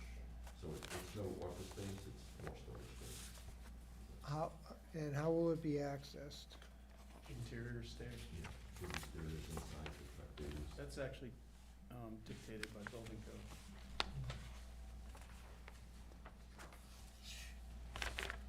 I was looking at the interior map and it couldn't. So the bays are set up to come in one side and go out the other side, is that the design? That's the intent, so that there'd be Intent. access to both. So it seems like you have 4 bays or 5 bays?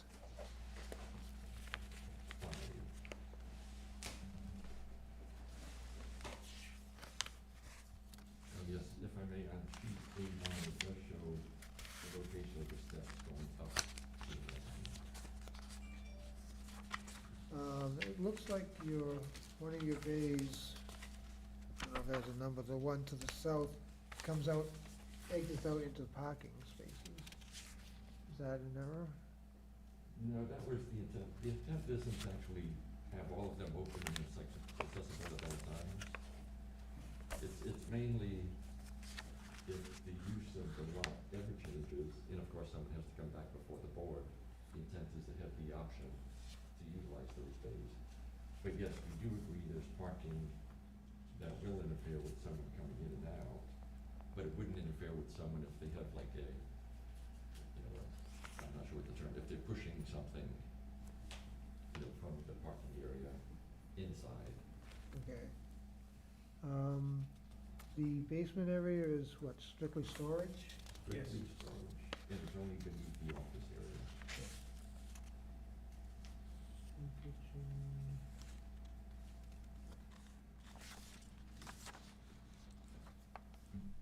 Sign. Has any thought been given to eliminating the entrance on Route 1 and making it just an exit? You think that people? That's one of the things that we're discussing with Mass DOT. Okay. Right now, there's 3 different options. That is one of them. I don't know where they're gonna fall on that, so we're still working through that. Yeah, one of the concerns with eliminating that is we would have, say, clients or even some employees drive by the site before they Realize it come. Yeah. And So- equally, then you only have one entrance for a fire truck. Well, I was thinking an exit there anyway. Oh, well, Right, but they you're right, can't entrance, get they can't get the around. ladder around an exit. They need an actual entrance with the radius. Hilltop Drive is listed as a private way. Is access to that way an issue? So I looked at the deeds. Hilltop and Sunset are both private ways. They were laid out prior to 1952. And the only reason I know that is because they show up on a land court plan dated 1952. They are designated as ways, not as lots. The deeds to all 3 of our parcels are laid by the way, by Hilltop or Sunset.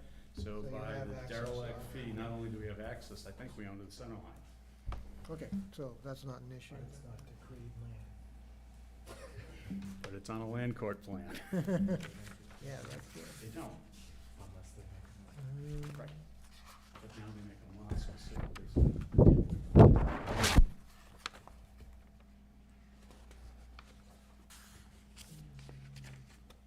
I don't think I have anything else at this time. Okay, you're gonna give them a list of all the storage stuff, I understand that.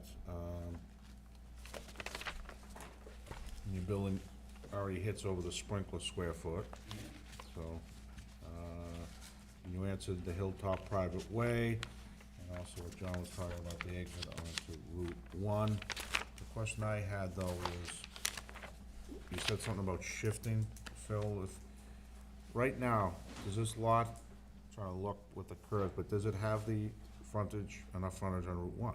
No, I don't think it does. So it's, so It has to be frontage on Hilltop. so, okay, so there is, it's not an option. No, but Okay, it's less than, Carl can decree the address where we. no, that's a whole nother thing. You can put an address anywhere you want. It's up to the fire department. Where's the main entrance? The door to go into it? Above No, the door. the door of the building. Right here. Yeah, we can put the pretty picture up now.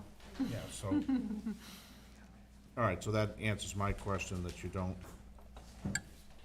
have to, you can't put it on that side, but it doesn't affect, looks like everything's within the 50 anyway, okay. Yes, the thing on the ways, the other thing, I think you're gonna have to label at some point what's going down in the cellar. Just labeled storage. Yeah, well, someone's gonna ask, Fine. what are you putting down there? I'm not in big favor of putting there, nothing to do with just my own preference. If I had a building like this, that's why all the metal tin buildings are one level, because you put the crap downstairs, it never comes back up. It's gone forever. And what you put downstairs, you don't want anyway, so it should be thrown out. So to me, it's, I'm sure you guys got a reason for it, you weren't gonna put something down there, but still, it's something you don't see too often. And look at the mezzanine based upon, depending on how you design it, chances are you're not gonna drive through that bay there anyway, cause there's gonna be crap under there 100% of the time. Yep. Okay, are you guys that bad at drivers, they have to drive through?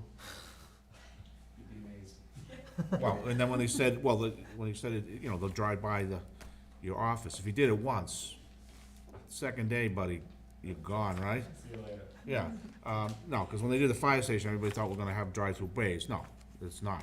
One parks here, one parks there. But that's something I haven't seen for unique like that, but it also makes it very easy for everybody to get around there. And really no other comments at this time. I know that, when we do get to it, I don't know if it's District 5, it's whatever they are now. What's in, it's still 5? Okay.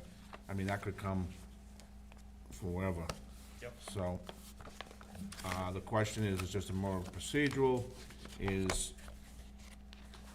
especially, I don't know if they've been closed like State House was for the last 3 years, hiding under their desk, but, Everything is removed, but the way they work, they don't issue their permit until we give them proof that we have town permits. all right, so they wait for you to come in for us to say, this looks great, and then they go, no, we're changing it. Well, that's why we. Well, that's what they did down to the bank there, down across from Stop and Shop. Yeah, But they don't interrupt it enough to screw it up, do they? shouldn't, But unless something happens here that you might have to come back for modification, right. which I think you want. That's why we're trying to pry out of them what they want, even though they're not issuing a permit, so we can say, we're pretty sure this is what they're gonna approve, but. I don't wanna belabor it, do you guys ever like give them, here's 3 options, put it on here, and we approve based upon the 3? We like them all? And then if, whatever one they pick, it's already been approved? We can do that. It avoids you coming back here for modification and all the other BS that goes along with it, if you know how they're going. Yeah. My own opinion is, and having worked with the state guys before, I wouldn't show them that I did this with us, because then they're gonna know, we want number 4. True. So, that's a consideration, because I know you gotta go through the state bureaucracy for that, but just, if you had it here for us, and then you come back and say, yep, here it is, all approved. So, that's all I have now. Who else do you guys gotta go see? You don't have zoning, you don't, your Concom, you're done. Yep. Yes, and Bill said we did submit the board of health plan, and I did reach out to them today, they said they hope to review the plan by next week. Okay, so, do we need time, Kate? Yep. What are we up? 25. Ooh. 25. Weird. Okay, when do you think you'll get it? Well, I know you got some of the comments here dealing with us and that, and you gotta go see police and fire, which is, 17th, maybe? okay, but my point is, I think the big driving factor is you still have the dangling parcel out there with the Board of Health because of the special permit, not because of site plan. Right. They don't got much to say on site, but Mhm. that could change a whole lot of stuff for you, so you'll be done with them before the 17th, you think? So I'm just getting the time I factor. think so. Okay. If they're gonna review it next week, we should be on their next hearing. Oh, okay. I'd like to schedule the 17th, and we'll reach out to the Board of Health, and if I can't make that work, then we'll just deal with Kate and Push give it. up our spot on the 17th, and I'll ask for Extension. extension and a hearing in April. Yeah, you do that on the 17th, okay. So 31st? Yes, please. Make a motion to allow applicant to extension up through March 31st, 2022. Have a second? Second? Discussion? All in favor? Aye. Opposed? All right, March 17th. What else was on that night? 715 is 173 High Plain. Oh.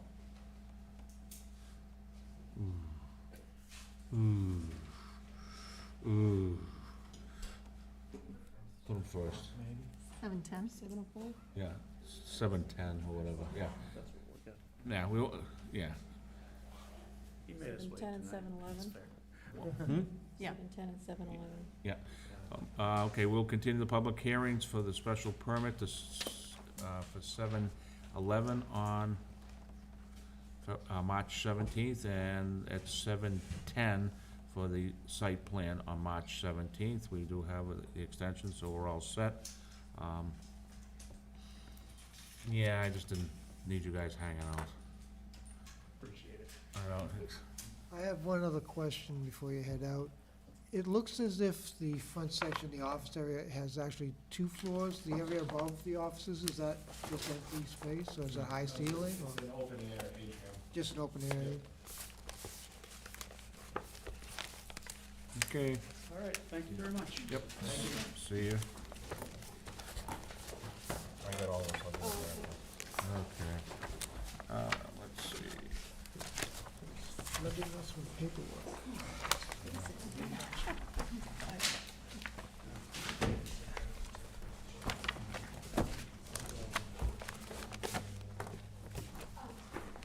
We're just gonna take a quick break. if Yep. that's all right. Okay.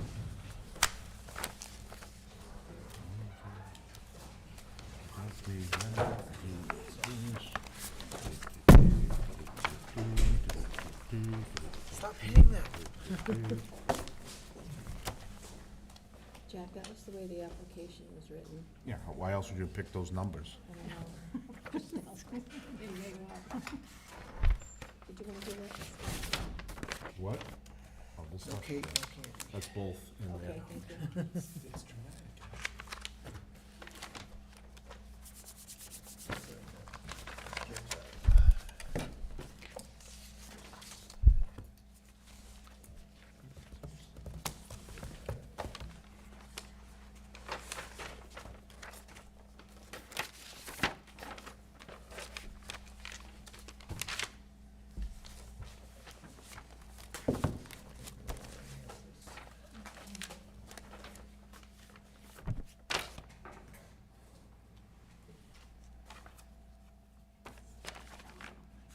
We should turn on the camera.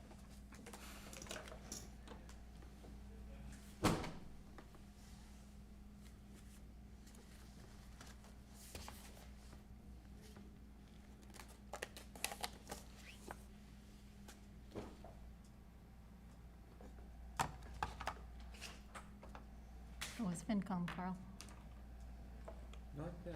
Yeah, good. There were questions. Mm-hmm, They look at everything. mm-hmm. Yeah, they're pretty good. They're very efficient here at doing all of that. Mm-hmm, yeah. All they do is just move the money around. Plus, they get a lot of money. I mean, we're working on 2.5, but everybody's property tax has gone up 6. We're rounding it. Did the field concession and dome project, did that get bid yet? What was that? They're putting a dome on there so they can use it all the time. Where, what's this? I have. Up on Route 1A. Oh. Might Might be be out. out, The dome? might be out. Yeah, it's gonna look like Texas Stadium. Right? Okay. I vote to destroy it immediately and keep destroying it until they give up and doing stupid stuff. Okay. Yeah, I did see it go by one day and back in November, I said, not a bad idea. Get up golfing. Not on the grass, but on the turf. Not a bad idea. So, all right, we have next master plan update. So we have our next meeting is this coming Tuesday. The Bear Planning is gonna be doing a readout on the vision and goals that they have gleaned from all of the input that they got. And then we'll be planning our next public forum that we're proposing a new date for that forum for a couple of reasons, so, but I think things are going well, and we did appoint special, as I mentioned last time, committees to work on different parts of the findings that are coming from the Bear Planning Group. And those committees have been assigned particular parts, work groups, based on where what board or a population or segment that they represent. And, but all members of the committee can read all sections, and we're looking for them to do that. But we appointed particular people to specialize, just to make sure that every section did get its due diligence. So things are going forward, and, you know, the big thing now will be to start getting the findings from the Bureau Planning and, you know, from their analysis. So we're looking forward to that. All right, next item is hybrid. Yeah, so I really don't have a full report for the board. I'm still looking into it. There's, you know, a lot of good questions related to open meeting and, you know, what other towns are doing as far as a planning board being able to hold a hybrid meeting. So I don't have a quite answer for that, but I did send along to the board some studies on, you know, what are the demographics of the people that participate in public hearings. So we can have a discussion, or we can just hold it off until later. Okay. I haven't had a chance to read what you've sent out yet, so Okay. it might be more effective to wait. Okay, sure, no But problem. I think it was good you did that research, Sarah, so I think, and it would be good to have that discussion. Yeah. Yeah, so, All right, next item, planning board discussions, procedures. This was my request. This is based upon what happened last week. And Sarah, you stated something that you didn't need to state, that 80% white people, and I didn't appreciate that, as you know. But what I really didn't appreciate, the fact that you put it on Twitter and edited it so it made me look like the bad guy. Okay, Okay. well, I didn't say 80%, I said, You said 80% white men, landowners. I said what studies have shown is that, you know, that I use the word heavily, which is kind of weird, but anyway, I use the word heavily And- white. No, you said 80%, 80%. 80% is 100%. I asked you 3 times, okay? And I was gonna let it go until it was discovered that you put my edited version of the meeting on your Twitter. Well, I put it so that I could No, you get put an edited answers. version. You started where you wanted, not where it should have been. I also put the link to the full video, But you also put an edited portion on Twitter. correct. And what was the reason for that? Because I was seeking information from people to get actual studies on who are the people that participate in public But you would meetings. specifically cut out the start of what you had into me. My opinion is, I didn't like what happened. We're not here for politics, and some people, and I would call it race baiting, is what happened. I don't appreciate it, doesn't belong here, okay? I was gonna let this pass. I could have put other parts of the, You could have put a lot of things, but you chose to do this. You chose at the end of the meeting to put it up and then just cut it out where you had started. So it was a very abridged edition, what's happening in the world of politics. Let's face it, Sarah, you're trying to make me look like the big bad guy. I don't care, but at least I'm do it not fairly. trying to make you look Well, anyway. then why did you do it? You have no I other... told you, I was looking for information, and people kind of ignore just words. So I put a video to get some attention so that I could Yeah, get to information. get some attention, okay, and... So people will look at it and like, oh, well, I know about this All study, right, and so they you sent know, it to me. Look, I've been doing this a lot longer than you. I know political hatchet jobs and what you're trying to do. So just, you can keep at it, but don't do it with me again. We're gonna have a lot of problems. And this is not the forum for it. This is the planning board. We have specific duties. You got elected to do specific duties.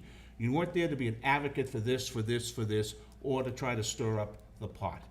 Do the job that you were elected to do. And what we elected to do is do all the zoning bylaws and subdivisions. That's part of it. That's one part. Master plans too. And the other one is time to time make suggestions for change in zoning. There's nothing about the rest of this the way it was done, okay? I'm an advocate for the public, and You're an advocate, but you're not an advocate, you're a planning board member. If you want to advocate, you go sit down there. You don't advocate from up here, okay? but if I may, Jack, just say one thing, please. I do think it's our duty to advocate or to work to keep our meetings as public, as open as possible and as inclusive as possible. And I think that was the whole context of this, was recognizing. Well, the whole context came out, Phil, and it was as clear as a bell asked 3 times. 80% white landowners. Well, guess what? This is why I'm continuing on, well, I did my own little research. State of Massachusetts, we are made up of 0.505 Native Americans, 7.5% Asians, 9.3% black, and 80.6% white. So if you go by the statistics, that's right on. So I don't know what the point of that all was, but it's right on. The reason why it's all white landowners is very simple, 80%, because the only people who come to these meetings are the ones who've been notified because they own land and they're abutters and we have to notify them. So that's a whole nothing burger. I just didn't appreciate that, but now I'm gonna continue on with some of my other stuff. Regarding, Sarah, you've been banging me behind this on email about having remote. All right? You said on January 12th, you wanted me to, you requested it because you're not gonna be there on the 20th. All right? Then you, later on the 31st, you indicated that I didn't allow you to participate. Then on the 1st, you cited CMR 940 that adopted by the town, and you said you as a 30-year member should have known that. All right? Yep. All right. CMR 940, I assume you read the whole thing. It's very clear. One, remote access is only allowed for members only. A quorum Which must is be. what I asked. A quorum must be presented, and it does not speak to the public. And the reasons for having remote access are very clear. If there's an illness, a family emergency, you're on military duty, or private business, you're on a business trip. It's right in there, said it's not allowed for convenience.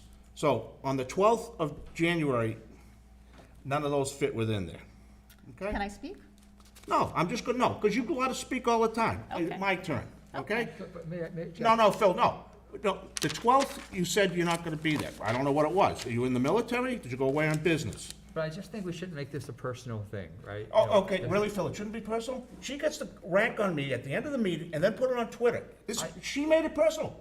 I told you at the start of this, I wouldn't have said anything if she didn't put it on Twitter. Of course it's personal. That's what it's trying to be made. Now, am I going off? And you can play this near Twitter. But guess what? And let's talk about something else.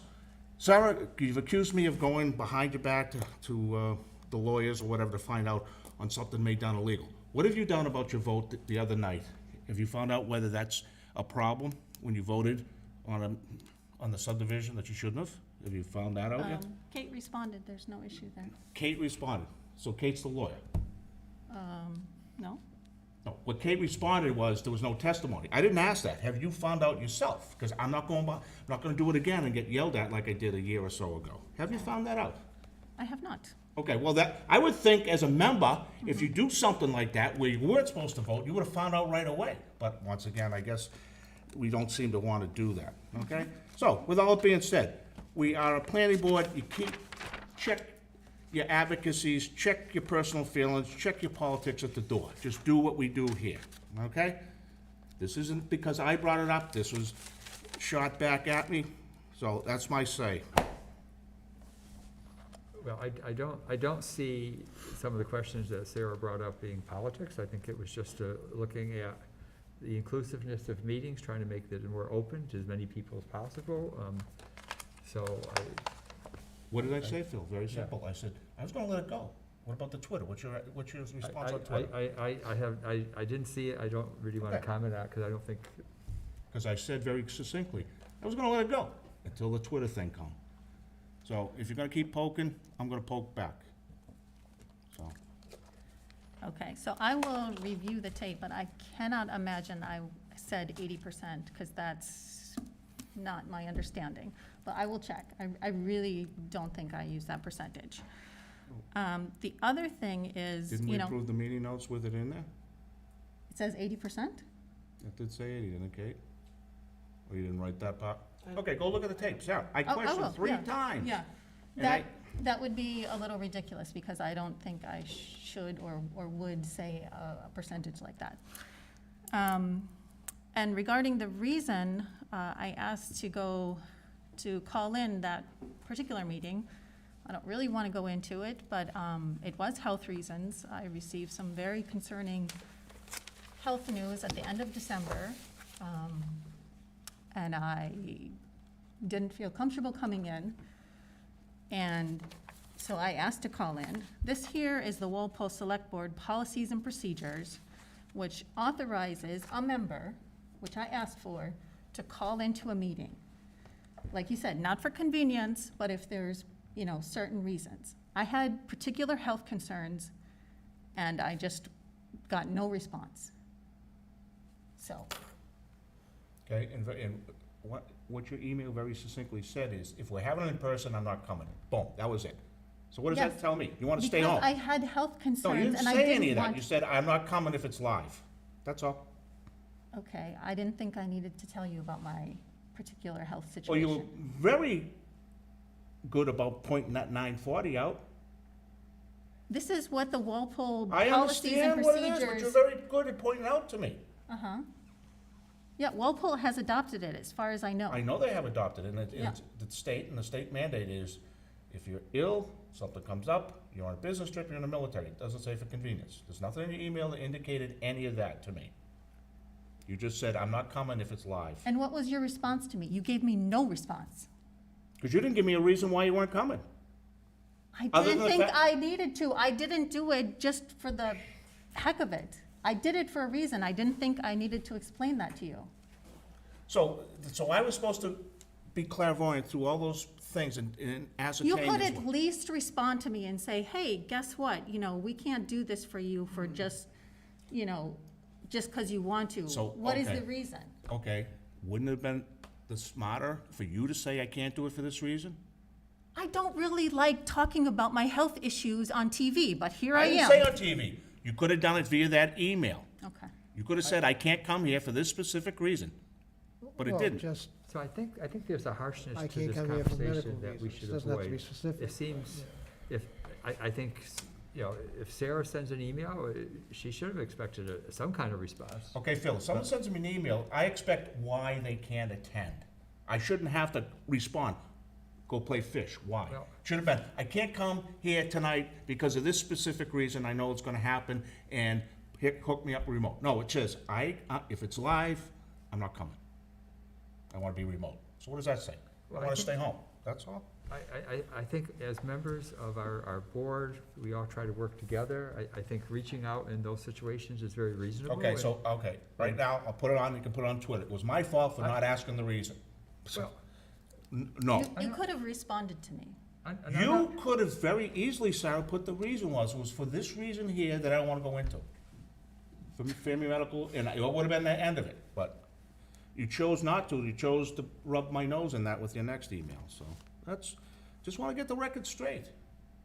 But Jack, I don't think this is where people are trying to do something and make someone look bad or good. I think we all need to work together, and it's unfortunate, maybe things have happened, but I think we need to move on. Okay, I think- well, I love it, everybody who's done wrong always wants to move on. That's what I have an issues with people today. No, I didn't start the fight, okay? I didn't start the dust up. But I don't sit, if I get dusted up, I'm coming back. I don't sit there and go, okay, that's fine. And as I start this whole conversation off tonight, Phil, if it wasn't on Twitter the way I described it, nothing would have been said about any of this stuff. But when you post it on Twitter, we know why people do that. They edit things to put people they don't like in the worst light possible. So, Yeah, I don't think Sarah edited as much as she did an extraction. She did I just put the last, I think, like 2 minutes. of Yeah, the so meeting. it's just taking an extraction of the. an extraction, it's what they do every day on TV, on all the news, and they just do an extraction. Because they never give you the whole thing. It shouldn't have been an extraction. If she wanted to put it up from the discussion when we started, I would have an issue with it. On the same thread, I put the link to the full video. But people, well, you know, Sarah, because you're trying to be very good at this. You got all these wonderful things you're advocating for, but we all know people only read the headlines. The same thing with that. They only go to that. They don't go to see the whole, because they know what's been put up is what you want to see, the good stuff. So, I want to appeal that we look at people's motivations in a good light, and that we try to work together, that we are in difficult times with the COVID-19. Things are somewhat better, but we're not over the threshold yet. And, you know, we should, I think we should try to look at working together, you know, that's, so. in which I started out saying, never would have happened if this didn't appear on Twitter. So, well, I'm sticking by that, and I'm not the one that started that stuff, and I'm not the one that took the second punch either. But now I'm gonna get the air out the way, so everybody understands, because I don't hang on Twitter, I don't look at any of that stuff, I could care less about it, so. You should check it out, there's a lot of good discussion. A lot of good information. So, anyway, anything else? Update, making the planning board materials available on the web. Have you talked to Crowley, because I know a little information, Phil, about that? Yeah, I did talk to Jim, and I talked to Pat, and what we agreed is to do a demo the next meeting, if I could have time on the schedule. So the next meeting, we would do a demo. We're gonna take one of the projects. We at least at that point, agreed to do 173 High Plain. That was just an arbitrary thing. So we'll be taking a project, and then Pat and Jim will be working to build a viewpoint app. Pat's gonna build a more tailored menu, so that it'll be a little easier to navigate for us and for the public. And that'll just be to demonstrate, to see what it will look like, how we implement it later on, how that will be next to be decided. But that's the proposal. So I would like to put that on the agenda for the May 3rd meeting. March. Or March 3rd meeting, yeah, excuse me, thank you. So as far as navigation, the way they got it in the zoning board, especially the 40Bs, it's pretty easy to do.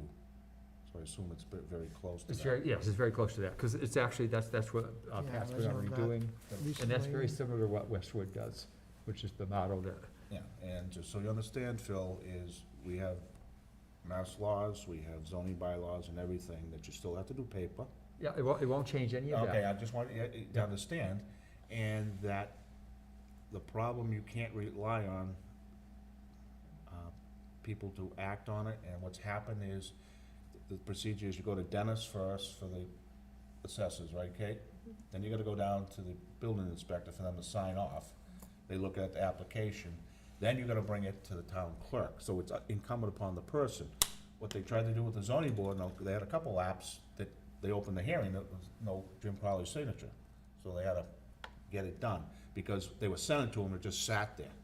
It's up, and now you're taking all the responsibility of the applicant to get all these signed off and put it on all the people within the system here. And the problem you can run into is if, like, Kate's not here, or computer's down, someone's on vacation, at least if you're the applicant. And so, and I guess, when they talked to him, he understood that too, he's no problem. He can do all his electronically, because that's his domain. But what you're trying to do is, I'm just telling you, the applications weren't, where some of the guys were doing it, and it was like, what happened? And it was like just stuck in, not cyberspace, but someone just didn't see the prompt to open it, so. But that's why it's good about the fact that the applicant has to physically get a sign, physically sign, physically. Then once Liz, Kathy stamps it in, then it comes up the stairs. The rest of it's fine. I actually like it, because what the zoning board's done, they've done it for the 40Bs, they haven't done it for all things, I'm Right. just saying. They've done, when Amy was here, she put everything up there and makes life easier. That's fine, but I just wanted to say, everybody understand the process. Even if Kyle had a sign off, I don't think he wants to get something beeped at him, right? I don't know what's up there now. It is hard to keep up with. Yeah, if something comes in your office, at least. That was the old way. And one of the things that happened, I guess someone says, well, I always I like sent doing it to business here, and it's face-to-face. like, and you don't know where they sent it, it just, so I got no issue with what you wanna do, Phil, in support of it, because it makes sense, is that everybody can go there. What we gotta do is maybe update our applications and probably coordinate with the ZBA that we want PDFs. Everybody does want a PDF, so that shouldn't be a problem. No, and in fact, a lot of the same applicants are going to the ZBA already using the system. So for them to do it for us would be, very easy for them, and they're gonna find it much more convenient, in that regard.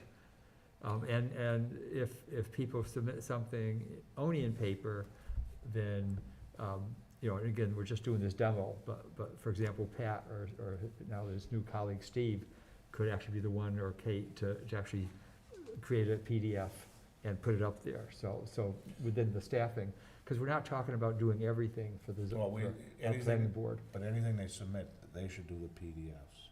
Yeah. That is the, you mean the applicant? Yeah. Yeah, that's so his- that would it's be his the, stuff. that is Especially the The goal. plans are times, Yeah. that's not big enough. Real killer. That's not big enough. You need, The what? The reports, the drainage report. Yeah, those should be on, yeah. Yeah, yeah.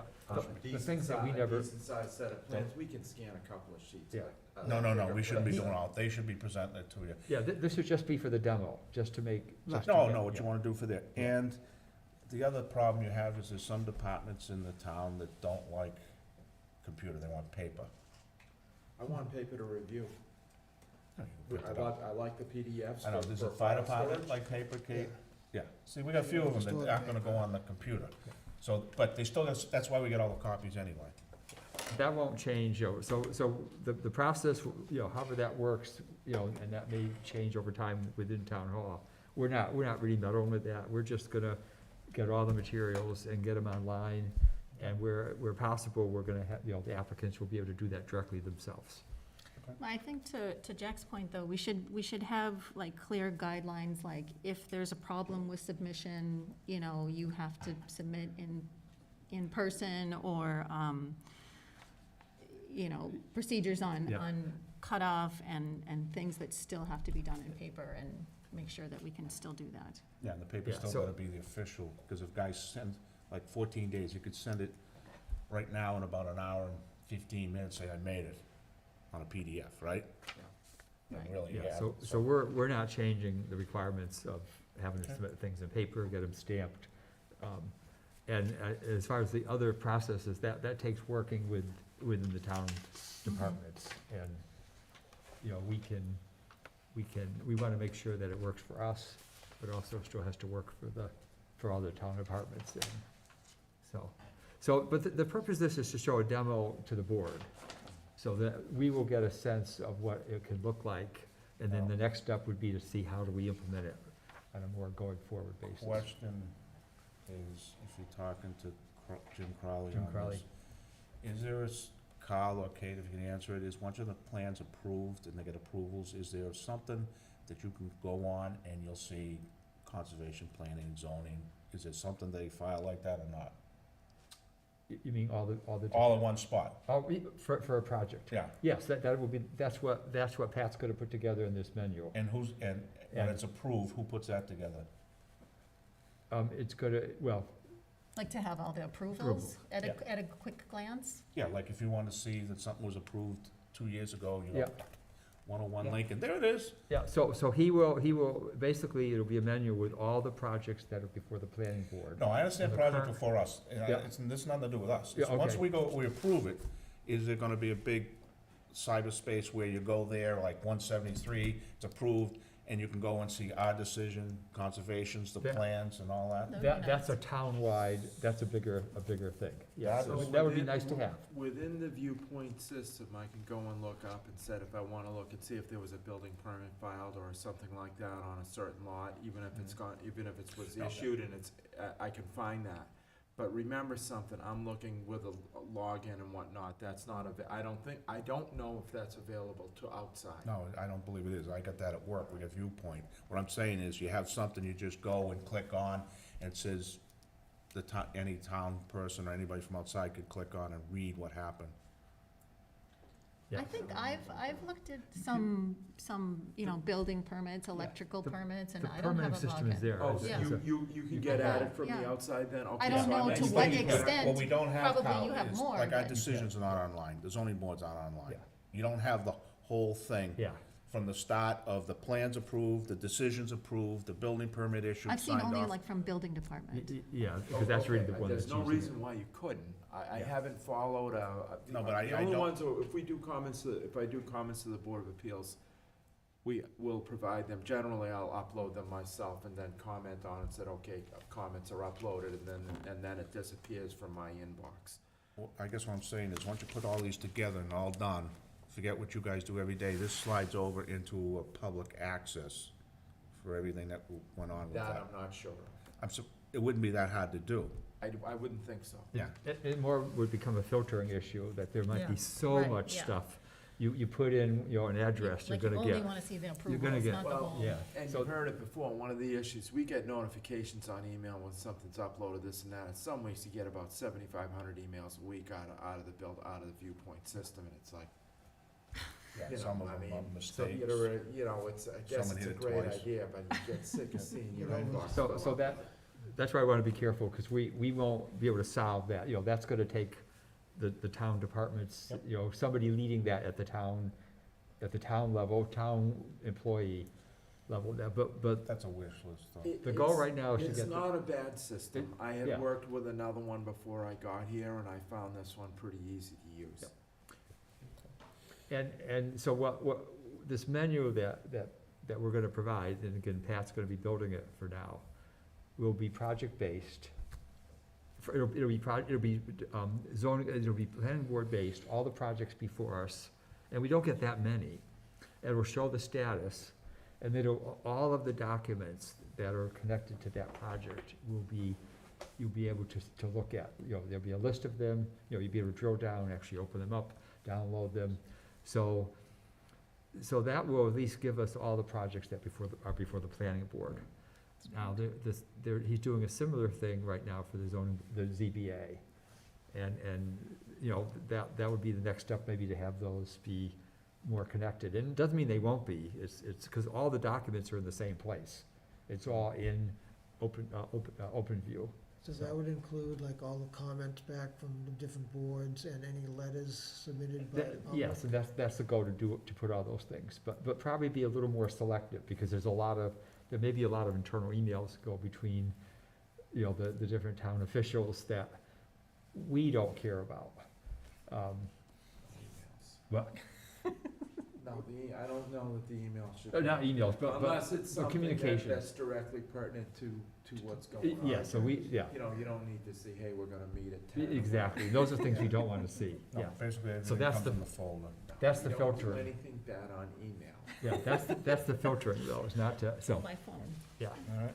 But that's the goal. So the goal is to have a demo at the March 3rd meeting.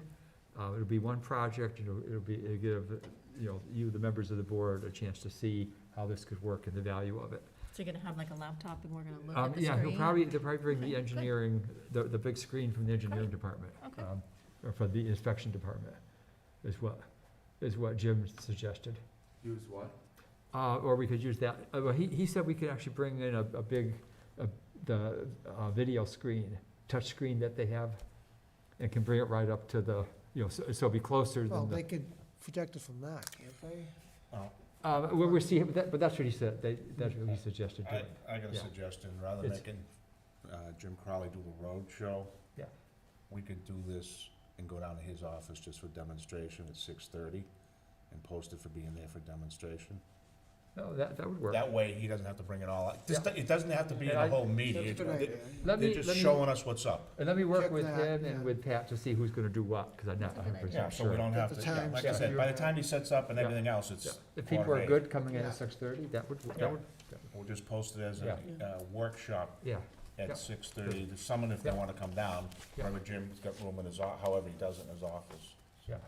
So they have a large screen, it's a touch screen, and that's what they use in their office there. Do we know what this is about? I don't know, when it came in, Kate, Briarwood, That just came in and I just gave it in case he somebody. sent it to everybody, Yeah, I so. sent it to Okay. everybody.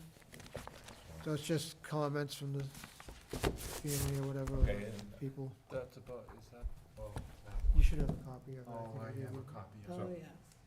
yeah. And our next meeting is March 3rd for upcoming meetings.